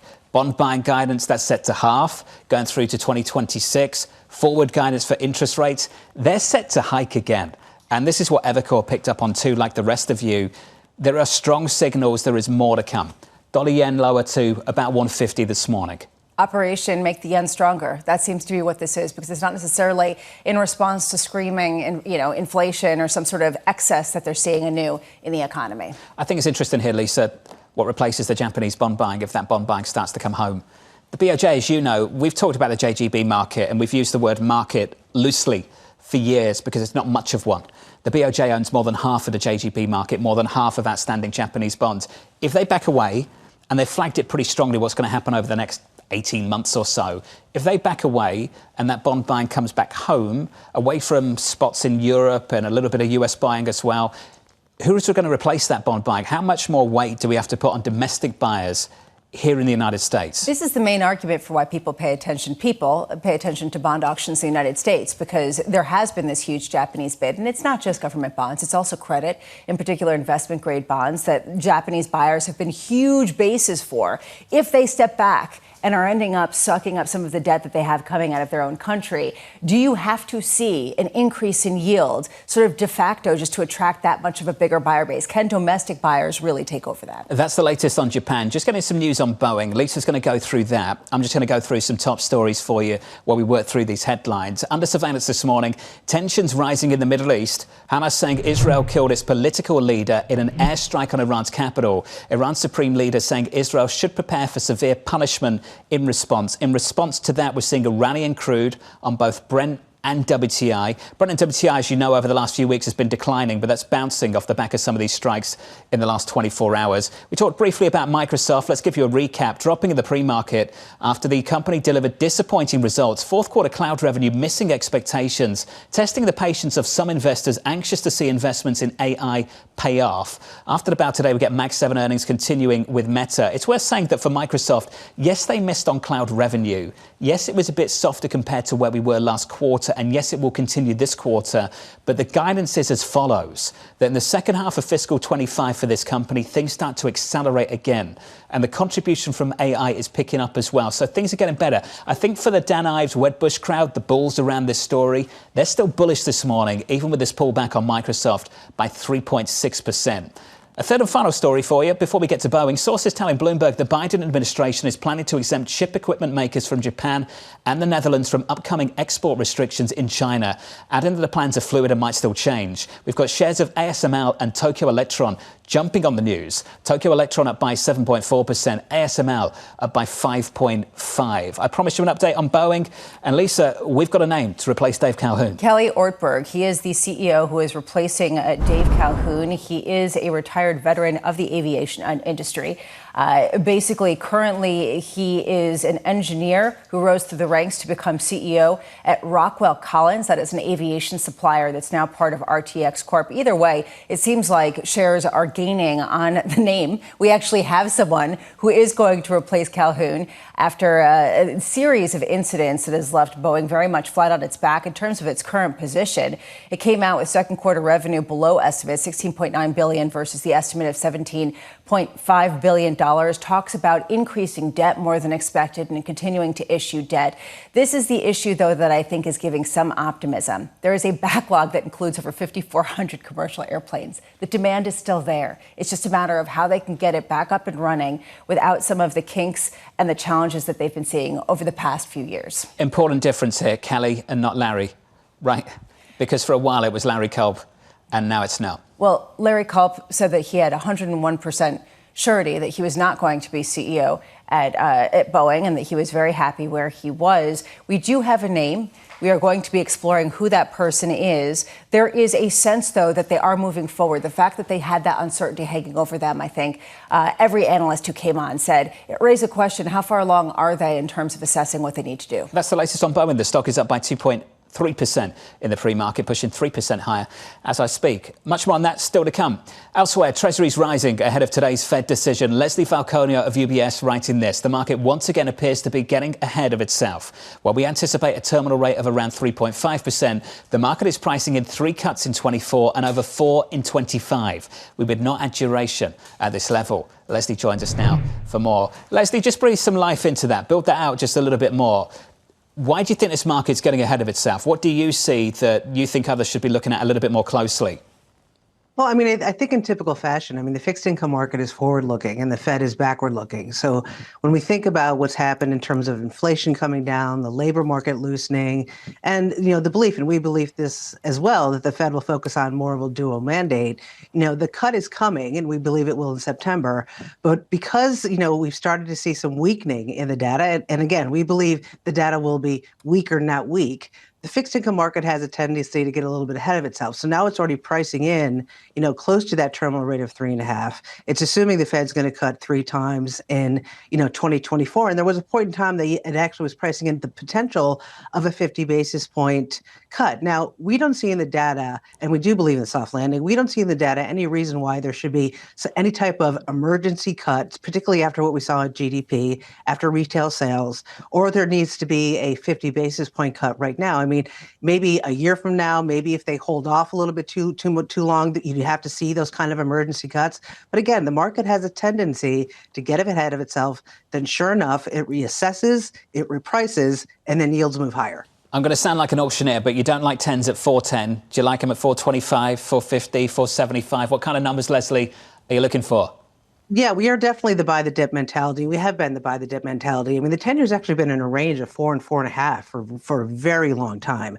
And at 430 to 450, we would definitely add. And we did. I mean, we bought on this dip, but now when we think about where the 10-year is, and more than likely, assuming that Powell isn't overly hawkish in Q&A, you have a tendency to, rally into the meeting. It is month end. So you actually could see yields go down a little bit further here, but I definitely wouldn't add interest rate risk at this level.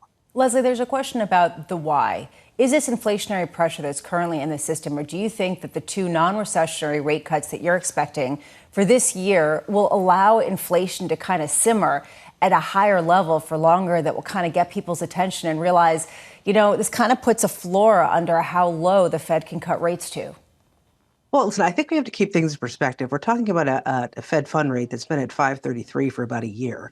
A 50 basis point cut isn't something that's going to create the sudden accommodation or, move the real rate, which has been restrictive, that much lower.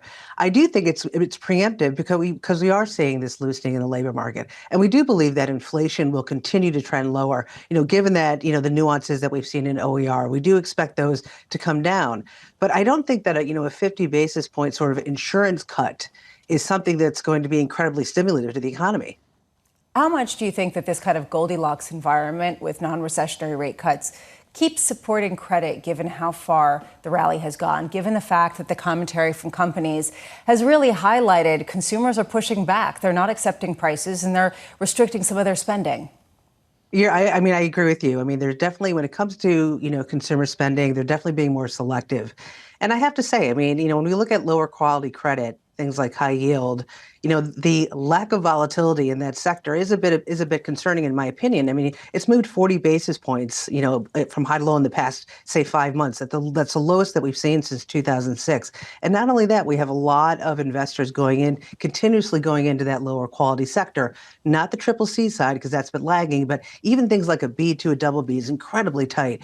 So yes, the risk to that is that the economy actually slows more than expected, because people are pricing in this Goldilocks scenario.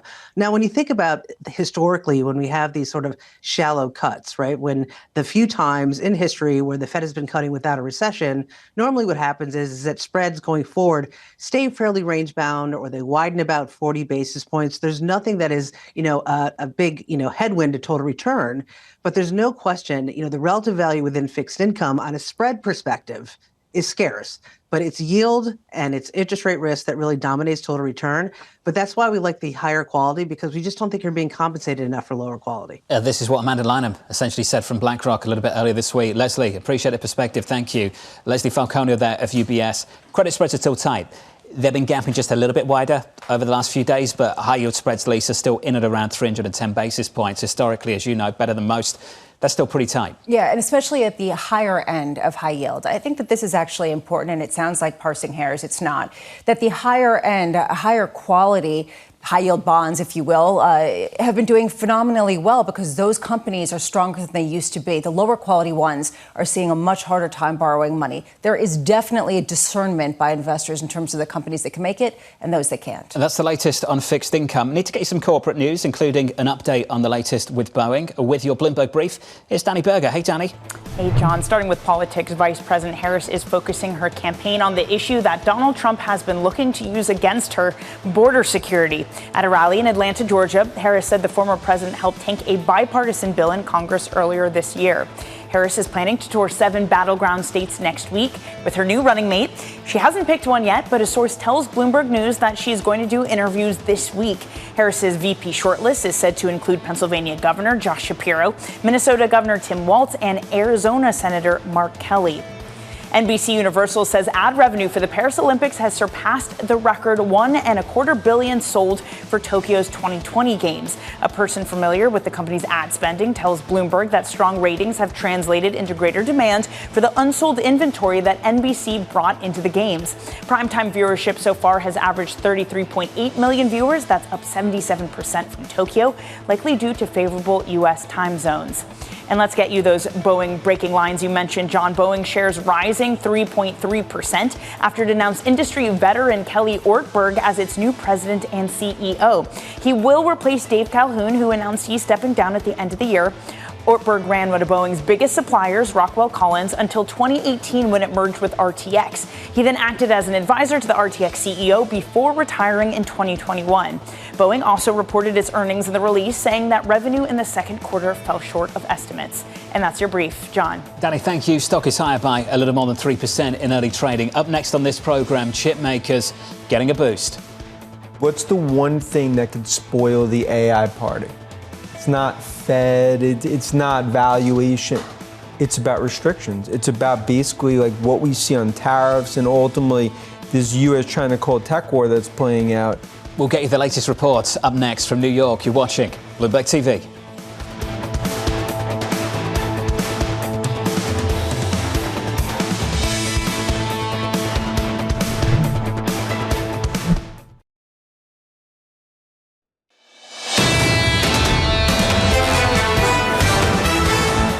Stocks look like this on the S&P 500, up by close to 1%.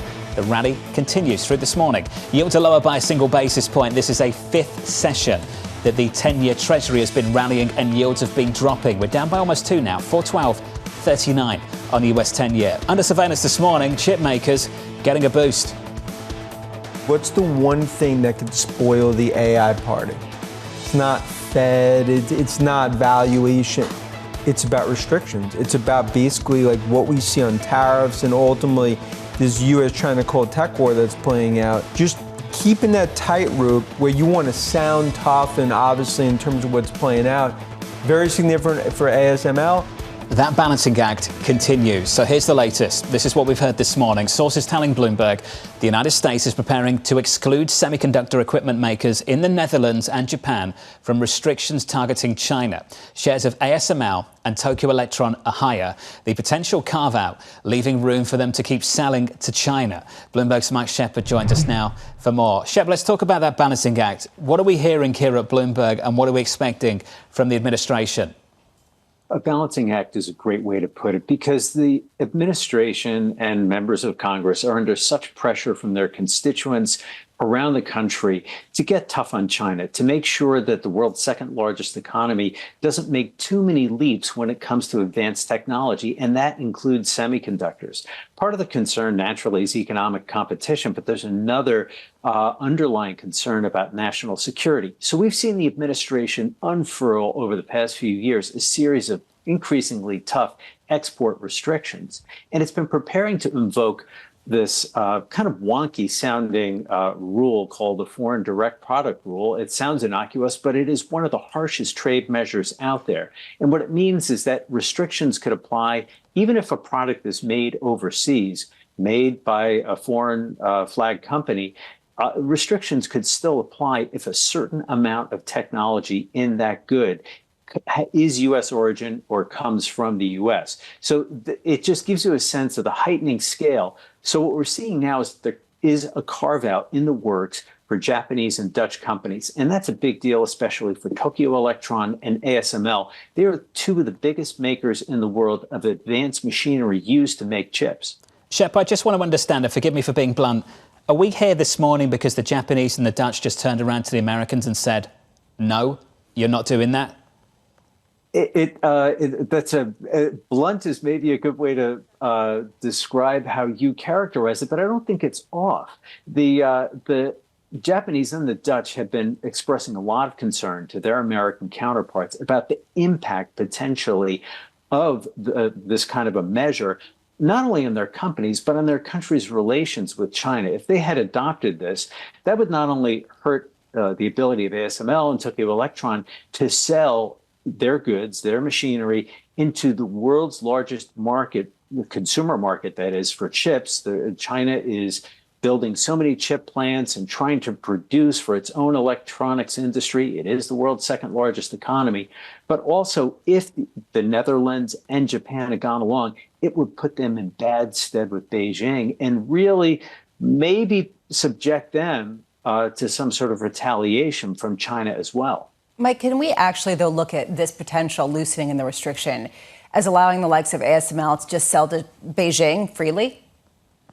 They are not off the hook. And I'm glad you asked that, Lisa, because you could interpret this move as like, oh, well, we'll just forget about it. I would expect, and certainly our reporting indicates, that the Biden administration will continue with some form of export-related controls that would apply to these companies, but to a degree to which the Japanese government and the Dutch government have agreed is acceptable, in consultation with those companies, too. We're not exactly sure what shape or scope those measures will be, but it won't be this drastic form known as the Foreign Direct Product Rule. I got to say, Mike, I saw the Biden administration loosens restrictions, and I think to myself, how long is this process, and will it still be the Biden administration when it gets through? Well, and hanging over all of this and over this conversation right now is the U.S. election. What will the course of policy when it comes to technology and export control specifically, should there be a change of administration from Democratic to Republican? If former President Donald Trump manages to succeed in his comeback bid, how will they pursue all of these kinds of measures and these efforts to keep the most sophisticated technology, including chips, out of China's hands? And will they re-invoke these kinds of measures and aim them squarely at ASML and Tokyo Electron and some other companies of that nature? And what will the impact and effect be? And are those governments also talking already to Republican counterparts in Washington to maybe stave that off? And there also may be a change if Kamala Harris is elected president. Will her administration take the foot off the gas if she ends up in office? Those are questions that we're still reporting out. And it'll be interesting to see where we end up come January. Dutch and Japanese heads are spinning as you speak, Mike. Thank you, sir. Mike Shepard there of Bloomberg. Off the back of our original reporting a month or so ago on this story, on the prospect of this rule going through, we had these questions as well. Doesn't this all change in the next 6 months, depending on who wins in November? This is a story, I think, which underlines the difference between the European approach to China and the US approach to China. Get a real sense that the Dutch just turned around and said, nope, we do not want this. And we saw that in some of our reporting as well. The United States is going one way and the Europeans don't want to come along for the ride. China's well aware of that, and China's looking to exploit the differences. And you pointed this out earlier this week. Where was Giorgia Meloni this week? Where was the Italian PM? The Italian PM was over in China meeting with Xi. They have a very, very different approach to China in Europe than we do here in the United States. They have a very different reliance on China as both a supplier as well as a buyer of their products than the U.S. does. The U.S. is more independent economically than Europe from China. You just start to wonder, okay, you want to take a hard line if you're a U.S. politician, at least politically, in debates, et cetera. And yet, in reality, how do you do this? Go to a company that's domiciled in Europe and say, you can't sell your products to Beijing at the risk of our national security. And hey, guess what? You need to get on board because it's your national security, too. It shows how complicated this is. I'm wondering what levers some of these international tech companies are pulling. We're going to, charge you more money. We're not going to sell to you. We're going to demand that you offer us some consequential, ramifications for this. This is not going to be easy, whoever becomes president. We've said this a few times, that US tech CEOs have to become diplomats, and I think that applies to global tech CEOs as well. Some CEOs have been more effective at this than others. I think of Tim Cook over at Apple. Mark Zuckerberg, it feels like, is just getting in on the game recently over at Meta. When he sat down with Emily Chang and he called Trump, called the former president badass, you just got the feeling that he's starting to understand the game a little bit. Yeah. And you've got to play things from both sides. Basically, you can't have somebody hate you. You can't have the sitting president hate you or think that you're the enemy, because if you are the enemy, he has the power to potentially make your life very difficult. And you got that sense from him. I just wonder what levers they're pulling and just how committed the potential presidential candidates are to creating this wall between U.S. and China tech. This conversation, a small part of the rally we're seeing in the likes of the chip makers worldwide this morning. Coming up in the third hour of Bloomberg Surveillance, we'll catch up with Liz Young-Thomas of SoFi, James Lee of Mizuho, and former St. Louis Fed President Jim Bullard, looking ahead to a Fed decision from New York City. This is Bloomberg.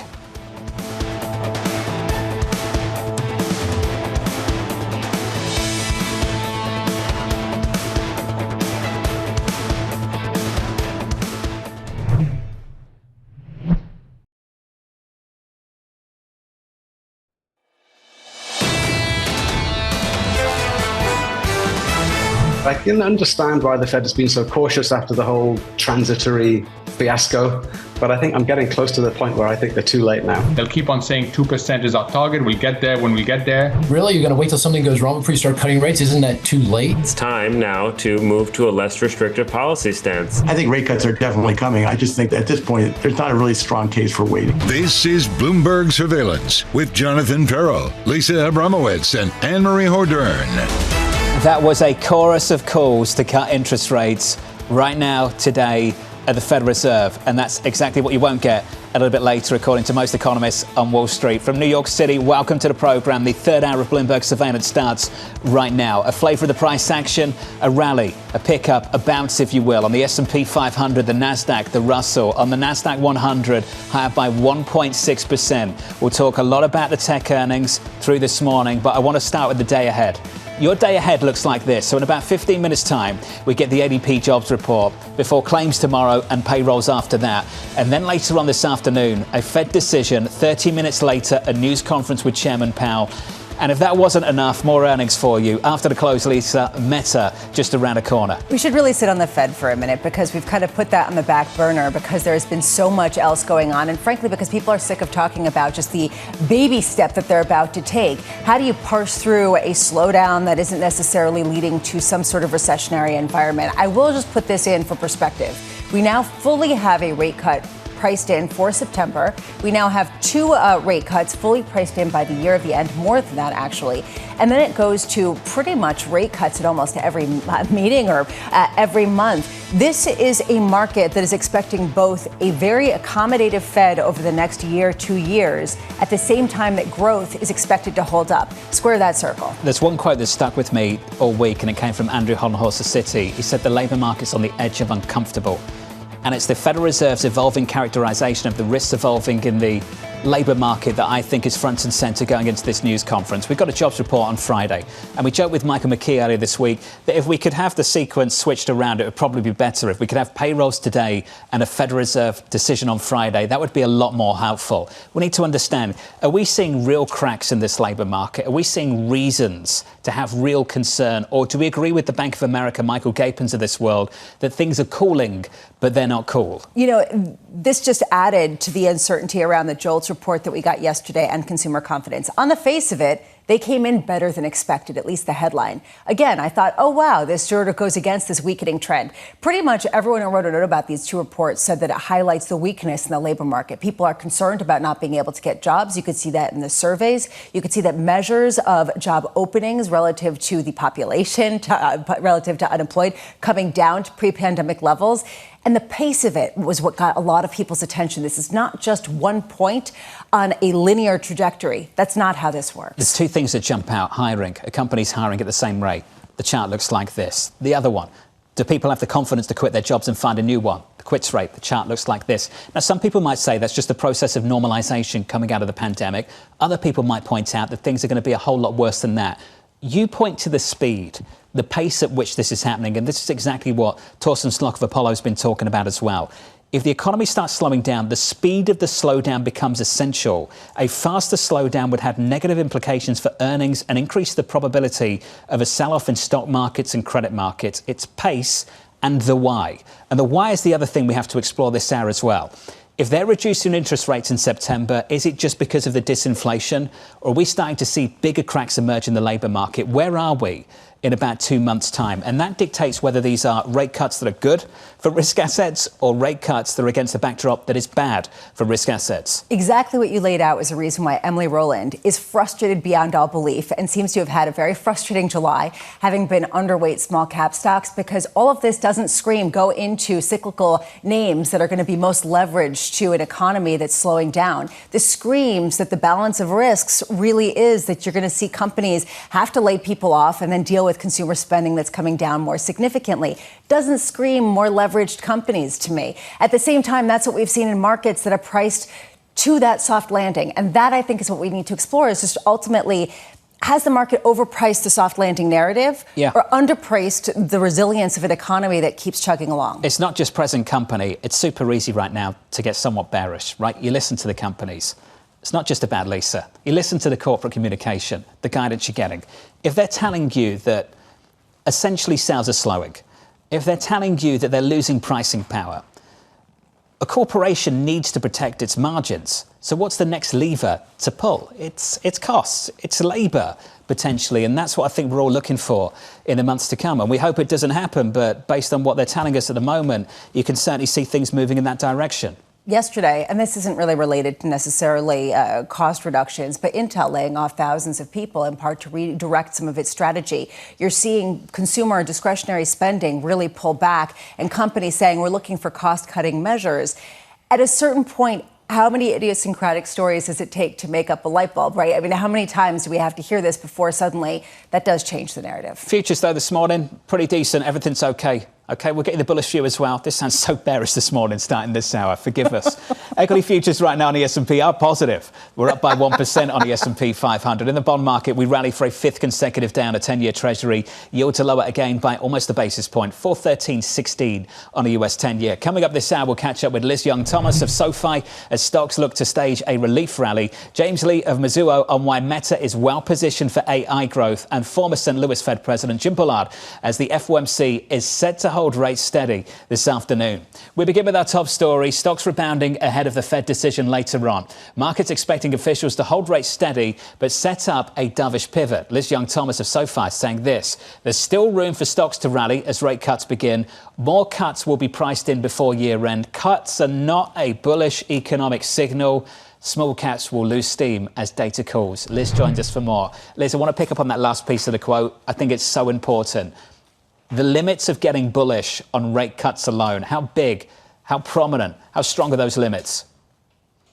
Well, I think the market is still in a place where we're viewing rate cuts as a bullish signal, at least for equity assets. And that's been sort of the reaction, although we've stalled out in some of the usual suspects that have driven rallies over the last few months. But looking at what's happening in small caps, you're obviously seeing this enthusiasm and that rotation out of large cap tech, which was feeling stretched and overcrowded, into small cap, which is, I think, investors sending the signal that we're not worried. We don't want to take money out of equities, but we are looking for places that are more attractively valued. And if rates are coming down, perhaps small caps are more attractively valued. I would agree with that.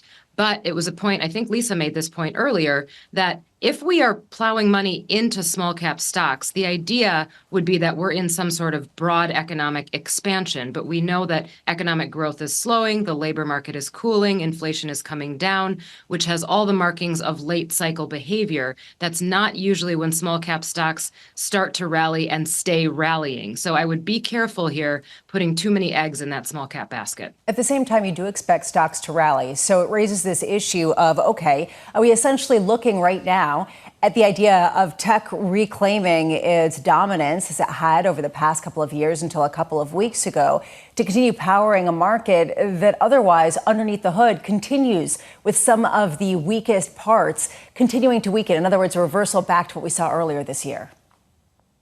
So I want to be careful with the word rally. I don't necessarily see this huge and strong rally between here and year end. I think in the near term, as we have optimism about the Fed not hiking rates anymore, and as we have optimism about inflation continuing to come down without the labor market falling apart, I do think that there's still room for that rotation to continue. So some of the sectors that have caught a bid that normally would catch a bid early in a rate cutting cycle, things like financials and real estate, I think there's still some room there. I do still think that there's enough optimism in small cap stocks for that to continue as well. But as we're seeing play out in real time, as these big cap tech earnings come in and investors have gotten much more critical about how they're spending their money, what's happening with AI, where is the profit coming from, and when is the profit coming, you'll see those stocks experience some pain. And I think that has more legs to continue as well. We've been talking all morning about how incredibly busy it is and how difficult it is to focus on which is the major driver. On a day like today, where we have been talking about the Fed, but that seems to have taken a back seat. We're also talking about tech earnings, tech possible policy. We're talking about the election, and we're talking about the Bank of Japan. What do you think is sort of the main event that you're clinging to on a day like today? Well, I can tell you the Fed never takes a back seat for me. I concentrate on that quite often. And today is one of those days that I don't think we're going to get necessarily any surprise announcement from them. I don't think they're going to move rates despite some of the chatter last week. But I do think that we're going to see a shift in commentary to a more dovish stance, or at least something that puts more concretely on the table the idea of a cut in September. And then I think the really important thing to watch between today's meeting and September's meeting, which is September 18th. So we've got about 45 days in that time frame. We've got 2 more CPI reports. We've got obviously jobs data on Friday. We'll have more jobs data in September. I think the labor market is the key here. And if things cool more than expected, both in CPI, but more importantly, in the labor market, I think we start to hear things heat up about a 50 basis point cut in September. And that will be the most important thing to watch, because I think the market might have trouble digesting that. Is 50 basis points a signal that we're in trouble, or is 50 basis points a signal that things are going better than expected? Let's got to get into that a little deeper. Where do you think we will be in September? Will that be a rate cut that's framed by increased confidence around inflation, or an increased discomfort with what's happening in the labor market? I think it has to be both. They have a dual mandate, and we've been so obsessively focused on inflation for such a long time that now that's starting to take a little bit more of a back seat as it's come down so sharply. Now, it's not taken care of. It's certainly not at target, but the Fed has commented that they're willing to start cutting rates before it's at target. They're not moving their target, but they're willing to start cutting before inflation gets to target. So I think that stops being the only decision factor. I think the labor market becomes a much larger decision factor. And where we are right now in the labor market is almost perfectly balanced. We've got the amount of jobs open to the number of unemployed people at the same ratio as it was before the pandemic. We've got more balance in employment costs. We've got an unemployment rate that's rising, but it's not uncomfortable. The trick is we sort of want it to stay exactly right here, and the chances of that happening are low. So I think that labor will cool further, and a rate cut in September will be in response to inflation having come down already and the fact that the labor market is cooling. On the prospect of a 50 basis point cut in September, Liz Young-Thomas of SoFi, base case seems to be 25, but Lisa could see where that conversation's going. Liz Young-Thomas was great there. Liz points out that the consumer is boss, and the boss is starting to push back. And we've seen that in a lot of company earnings over the last few weeks. This is fascinating to me because we heard the same thing from James Camp of Eagle Asset Management a couple of days ago. He doesn't see the economy rolling over, and it didn't sound like Liz did either. But the idea that maybe this Fed, if it doesn't cut today, opens the door to potentially a bigger adjustment in September if the economic data shows it. In other words, is basically the band going to be, we're going to cut for 25 basis points. The question is just, could we go a half a percentage point? I know July feels like a lifetime, but 2 months, September, that's like ages away, isn't it? It's basically science fiction. I know. OK. If you are just joining us, welcome to the programme. Big day ahead. Get used to seeing us. You'll see us again this afternoon with a Federal Reserve decision just around the corner. Special coverage begins at 1:30 Eastern Time. The decision at 2 o'clock. 30 minutes after that, Chairman Powell news conference. We'll take that in its entirety. Got a fantastic lineup of guests for you. I'll give you a sneak peek of that a little bit later on this hour. Equity futures on the S&P 500 firmer by 1% on the S&P this morning, with an update on stories elsewhere with your Bloomberg brief. Let's get across to Danny Berger. Hey, Danny. Hey, John. Shares of Marriott down 4.2% in the pre-market trade. Second quarter earnings came in just above estimates, but it did cut its full year earnings guidance. Marriott said that it was lowered expectations primarily because of weakness in China, alongside softer expectations in North America. Marriott is boosting its room count in a bid to drive revenue. It added around 15,000 rooms in the past quarter. And a new Bloomberg Morning Consult poll suggests Kamala Harris has wiped out Donald Trump's lead across 7 U.S. battleground states, the vice president riding a wave of enthusiasm among young Black and Hispanic voters. The poll found 48% support for Harris and 47% for Trump. That does reverse a 2-point deficit for Joe Biden before he withdrew from the race. However, the result is within the poll's margin of error, meaning the election is still a toss-up. Nouriel Roubini is looking to become the latest high-profile Wall Street veteran to launch an ETF. A filing with the SEC suggests the fund would be called Atlas America. It would invest in U.S. debt, real estate, equities, and gold, actively managed by Roubini and 2 others. Its aim, generate low-vol, stable returns with limited correlation to the broader equity market, which would theoretically allow for downside protection. And that's your brief. John. Danny, thank you. Appreciate it. Camera shouldn't be on me. Camera should be there. No. Lisa's like, take all my money. No. Take all my money. Black Swan ETF. Can you imagine what Love kind of that, downside protection? No, I just, I'm going to want to see what he buys. I'm going to message Nouriel. We've got to catch up with Roubini on that story next week or something. Up next on the programme, we'll get you some morning calls. Plus, James Lee of Mizuho previewing Meta earnings. That conversation just around the corner. You're watching Bloomberg TV.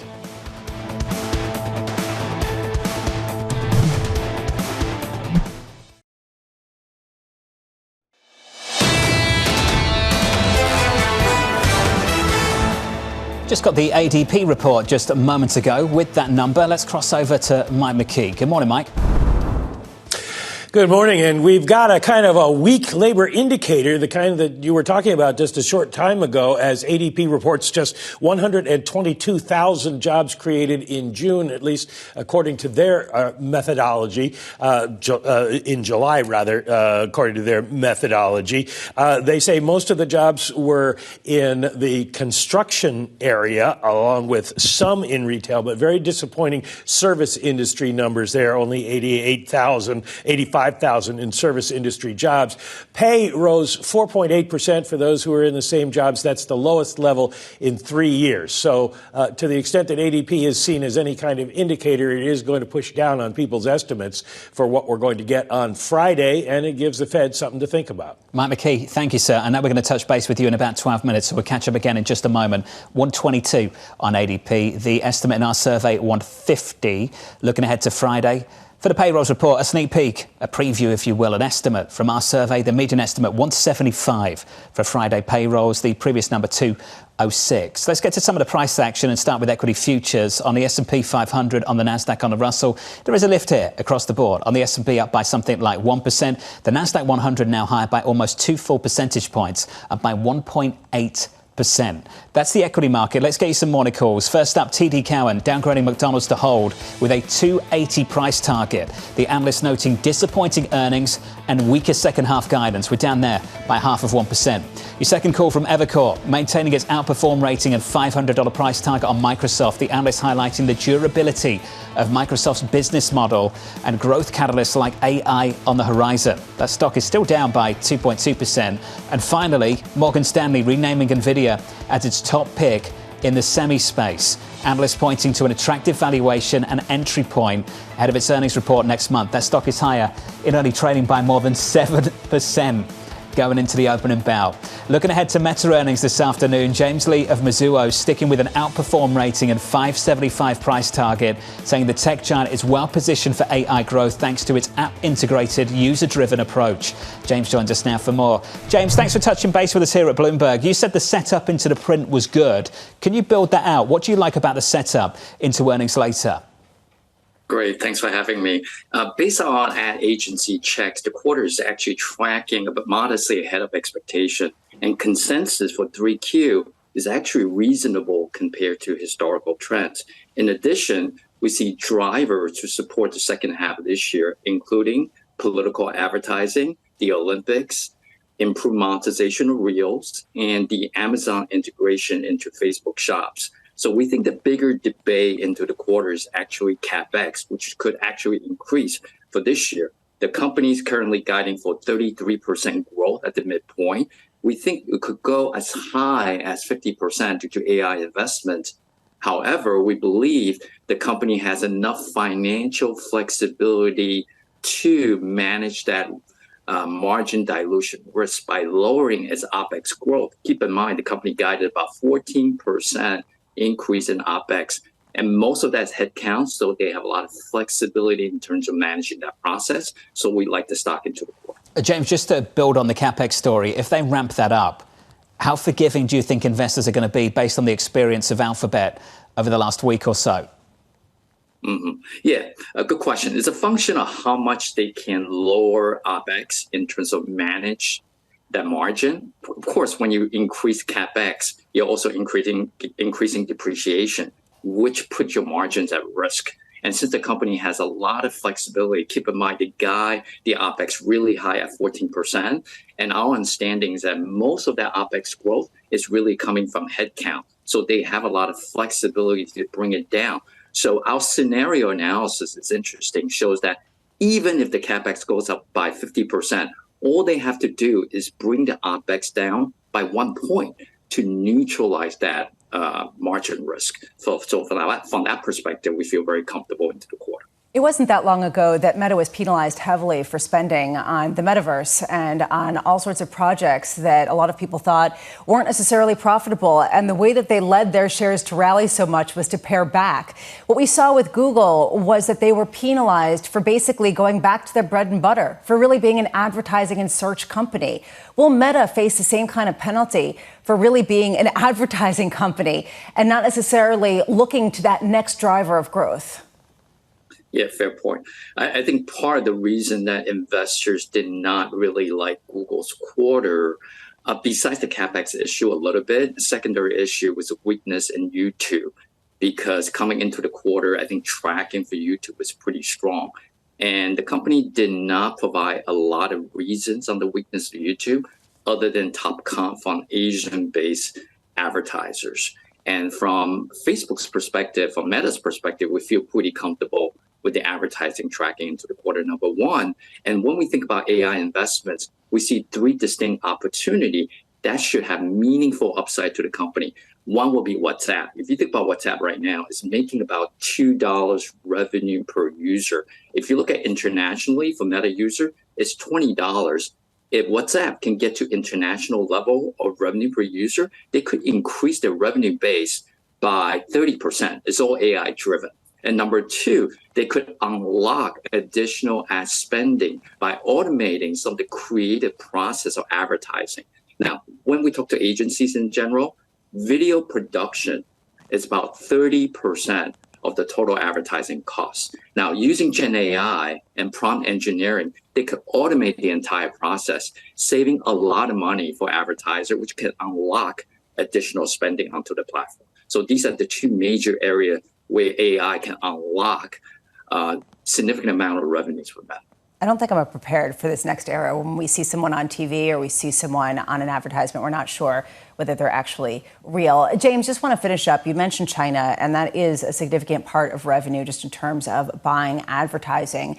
How much do you expect that to come to the fore at a time of increasing tensions? Yeah, that's right.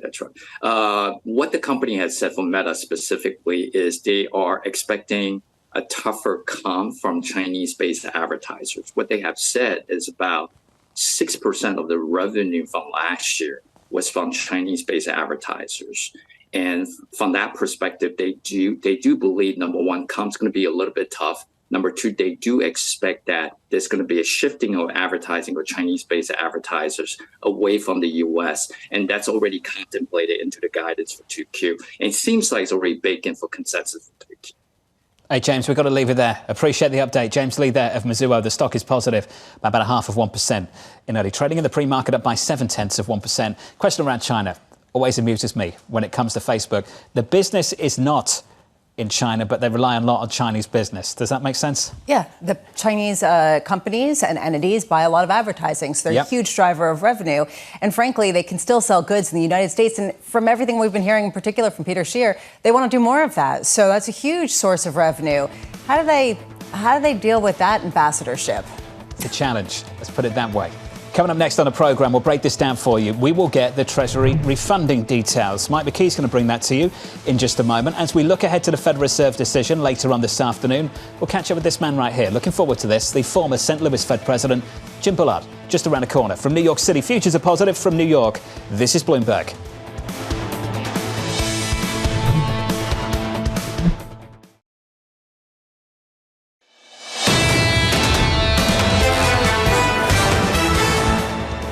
Hello, dollar yen, a break below 150 for the first time since March. We're down to about 149.93 after the central bank hiked interest rates a little bit earlier, gave us a strong signal that was more to come, and gave you some guidance on halving the bond buying out of Japan over the next year or so into 2026. This came from Wells Fargo.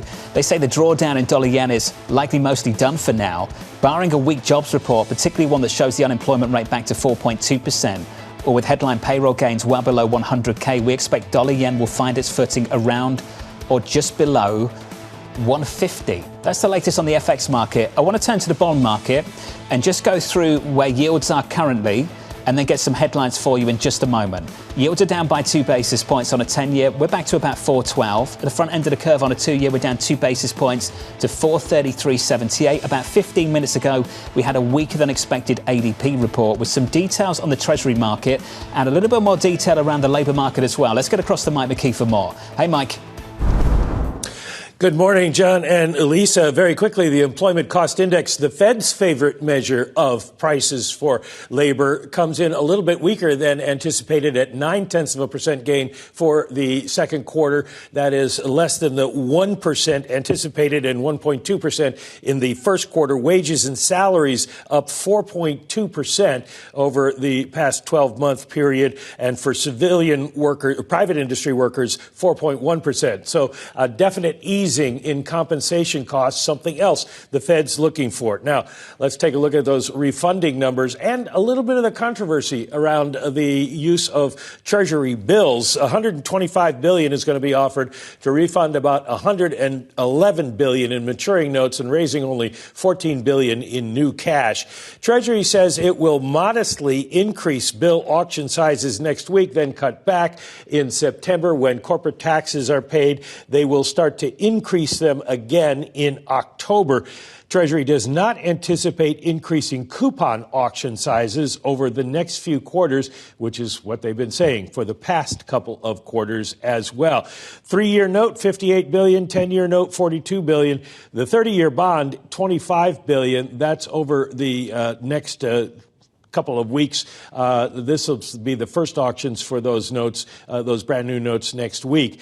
Then the Treasury Borrowing Advisory Committee note is out and kind of addresses this whole controversy over whether Janet Yellen and Treasury is manipulating bond prices, bond yields in order to keep interest rates down for electoral reasons. Nouriel Roubini, you were talking about him, one of the people raising those charges. They say they have supported bill issuance above 20% for the past 5 quarters. And if you're considering the 15 to 20% amount of Treasury bills as a percent of the total auction numbers, that the 15% minimum is more important than the 20% upper bound, although over time 20% is reasonable.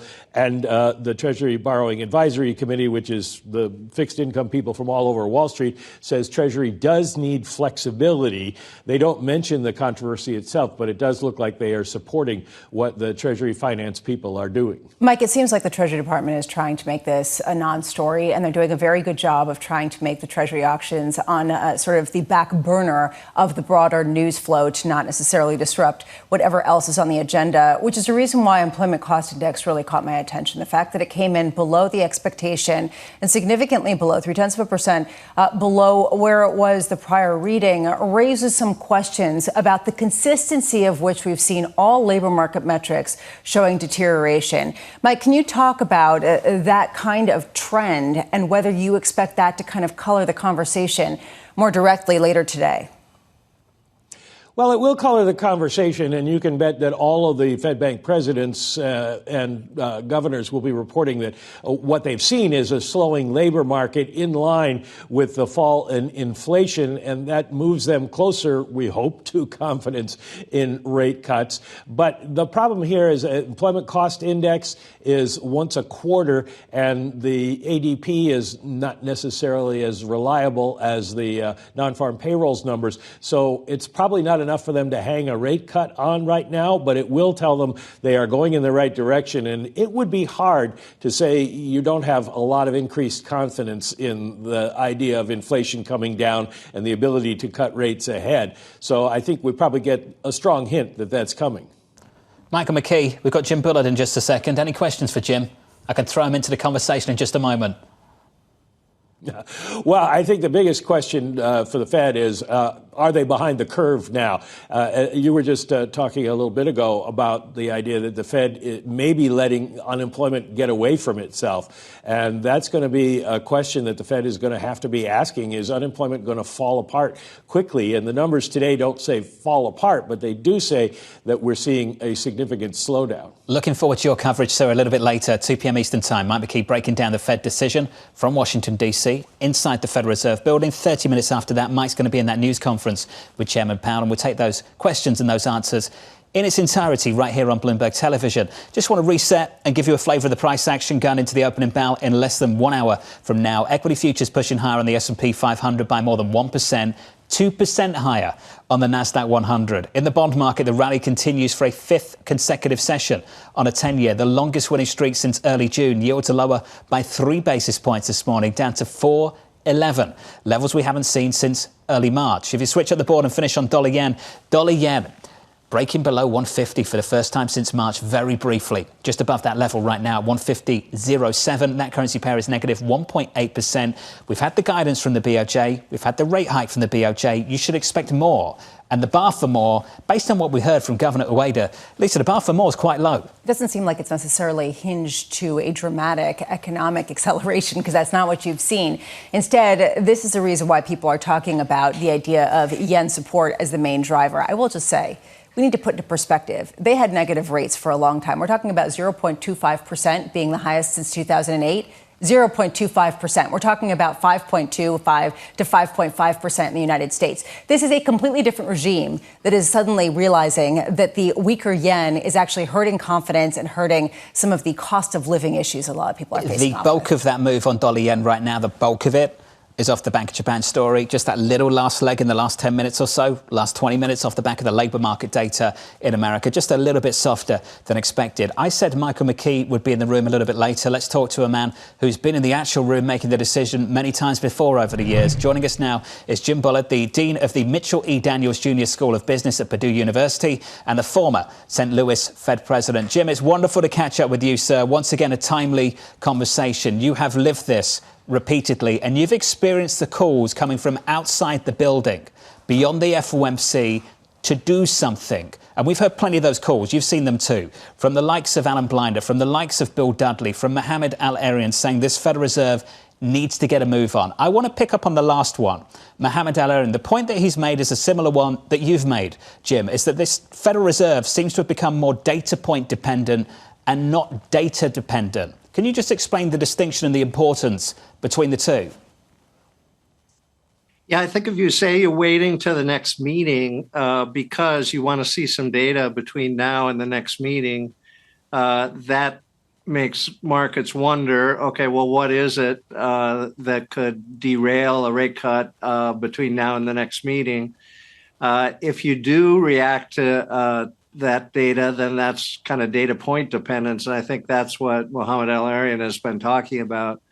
One thing that I did often say when I was on the committee was that, if you know you're going to do something with 100% probability at the next meeting, why aren't you doing it at this meeting?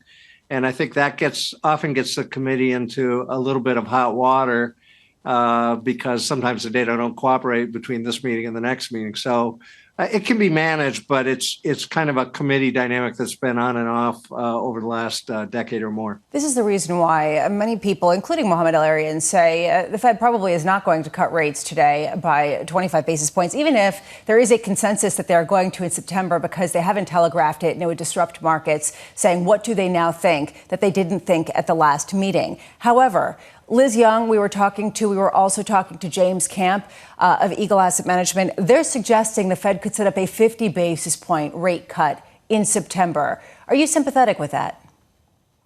No, I think that's too much. What I do think could happen is that they'll get going in September, but the discussion will turn to what about November? What about December? What will the pace be? Chair Powell said that this first rate cut is consequential because it starts a process. What is that process? And if the data continue to confirm disinflationary trends, I think you could bring November onto the table, and then you could have a sequence of rate cuts into the first part of next year, and then the committee could assess at that point where they are and how they want to play it from that point. Do you feel like they've backed themselves into a corner in some ways by being so data dependent, by just repeating that sort of de facto to every question? I don't know. This is a pretty successful policy here. Output growing, between 2 and 2.5% on a run rate. That's very close to the potential growth rate for the U.S. economy. Unemployment coming up ever so slightly as they predicted. Inflation coming down as they predicted. There's a lot to like about this. And the last piece of the soft landing would be to get the short end of the curve down and get rid of the inversion of the yield curve. So to do that in an organized way without signaling that you're worried about the economy, because I don't think they are worried about the economy right now, is really the trick here. Jim, do you think they should be worried about the economy right now? I think it's still, to me, it looks like an economy that's in a soft landing. It's growing at a trend pace, pretty good. Of course, there's always risks out there. There's always the possibility that some big shock would occur, or one of the geopolitical events would sort of roll back onto the global macroeconomy. But just sitting here with this data, this looks awfully good. And so if they can get the last piece of the puzzle in place, I think they'll be in great shape. I said earlier this morning that the Federal Reserve is not in the crystal ball business. It's in the risk management business. And Jim, you know that better than most. And I just wonder, when you think about the balance of risk right now, if the risk for higher unemployment is greater than the risk for higher inflation, do they need to formalize that somehow in the statement that comes out a little bit later on this afternoon? Yeah, I would say they probably think it's more balanced than it was. You had this overheated labor market, which is now much closer to the pre-pandemic labor market, but that labor market was considered pretty strong. And now you've got inflation not being nearly the still elevated, moderately elevated, but not nearly the concern that it would have been a year ago, or 15 or 16 months ago, when it was up closer to 5% on the preferred measures of the committee. So I think things are relatively balanced. Now they can begin to lower the policy rate. There is a risk, though, that when output's growing a trend and unemployment's at the right level and everything's going good, well, the policy rate should be at its neutral level as well. And that's the part of the soft landing that isn't there. So the comments by Alan Blinder and Mohamed El-Erian, Bill Dudley are reflecting that, I think, is that they couldn't find a moment earlier this year to get started on this downward descent. And they're hoping that September will be that moment. The problem with going back to neutral is that there is a huge debate raging in markets, and I'm sure at the Fed as well, on what neutral looks like, and whether we truly are in a higher inflation type of regime, or whether we're going back to something familiar to pre-pandemic. It seems like about 6 months ago, everyone was saying we're in a new higher inflation regime, and increasingly it just seems like there's some doubt entering in that maybe we're reverting back to what we knew, say, 5-6 years ago. Where are you in this? on that, I would say that the committee should guard against inflation dipping below the inflation target, because I think if that happens, then you will get this discussion about, okay, we're going back to the regime that was in place between 2009 and 2019, exceptionally low inflation, exceptionally low nominal interest rates, even negative nominal interest rates in many parts of the world. They'd be worried about that. So I don't think you want to do that. You want to approach the inflation target asymptotically from above. We're at about 2.5% inflation right now, PCE.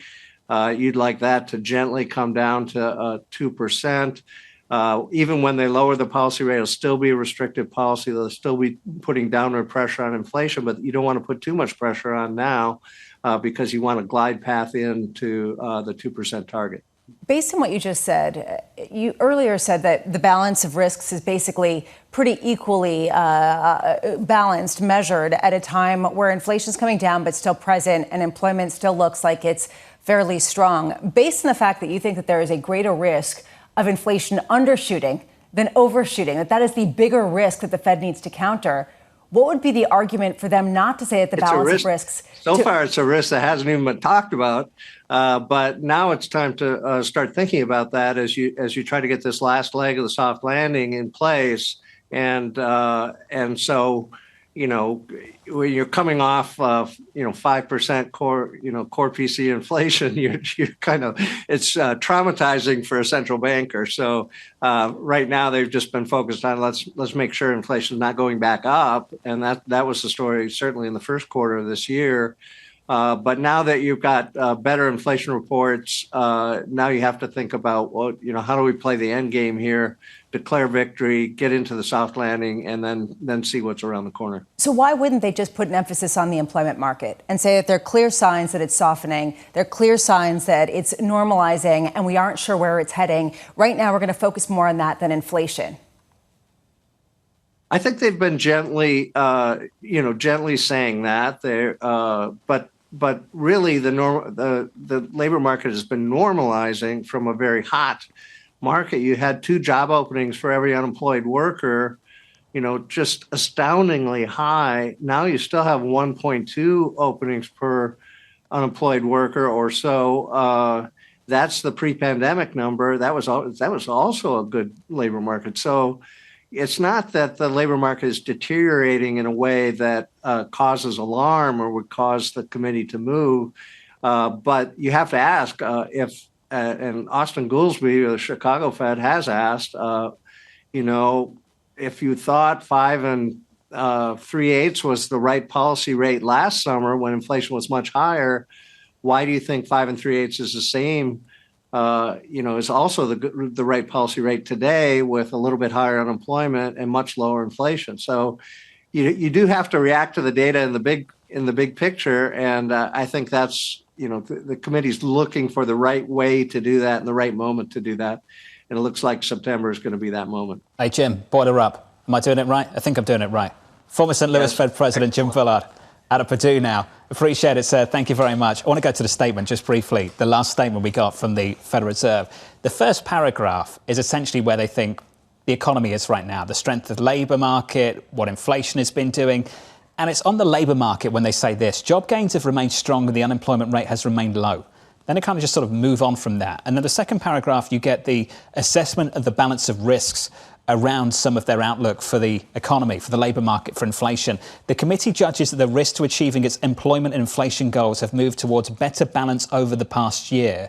The outlook is uncertain and the committee remains highly attentive to inflation risks. I just wonder how highly attentive they need to be to the breakdown in the labour market, and whether actually if we get some tweaks today, we see a little bit more of that, a little bit of a shift in that direction even more. And that's how much this market will be attuned to every change in word, because if they change that and they focus on being highly attuned to any kind of further deterioration in the labor market, that could be enough to fuel a massive rally in bonds as people anticipate deeper cuts and sooner cuts later on this year. I like Jim's question, though, to the committee, and it speaks to what Mohamed El-Erian is worried about, that they could be one data point away from being spooked and not doing anything in September. If you want to move in September, why don't you just go at this meeting?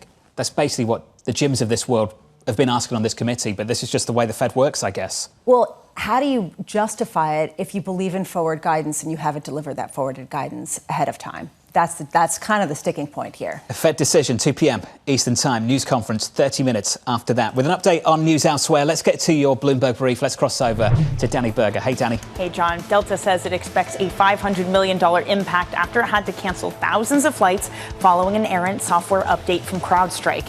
Delta revealed the figure in a statement to Bloomberg after the CEO, Ed Bastian, told CNBC it would seek damages from the disruption. The $500 million figure is in line with Wall Street expectations. Delta is currently under investigation from U.S. transportation authorities over its handling of the tech glitch.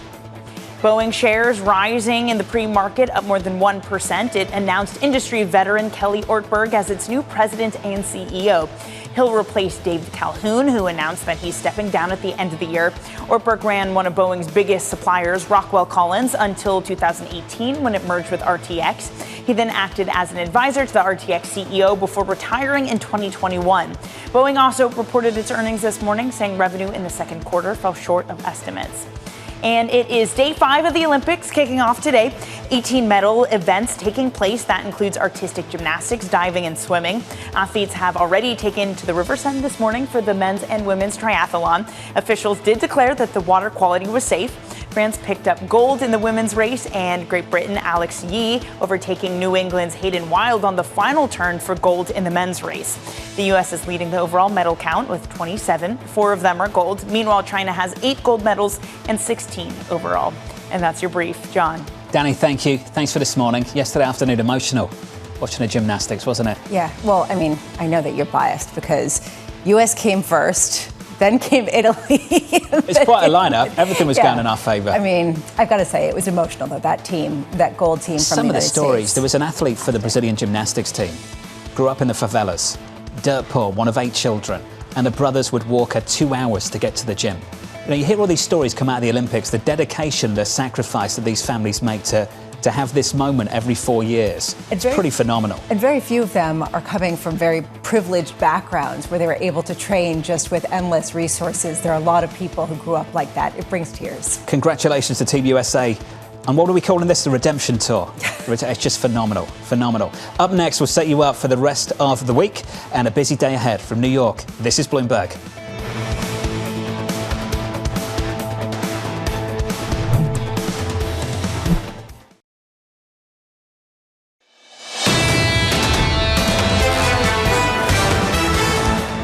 The opening about 37 minutes away with a big lift in this equity market on the S&P 500 up by 1.3%, up by 2% on the Nasdaq. We'll talk about big tech in just a moment. Your day ahead looks like this, 2 p.m. Fed decision time, followed by a Chairman Powell news conference 30 minutes later at 2:30 Eastern. Thursday, another round of jobless claims, and it's the Bank of England's turn.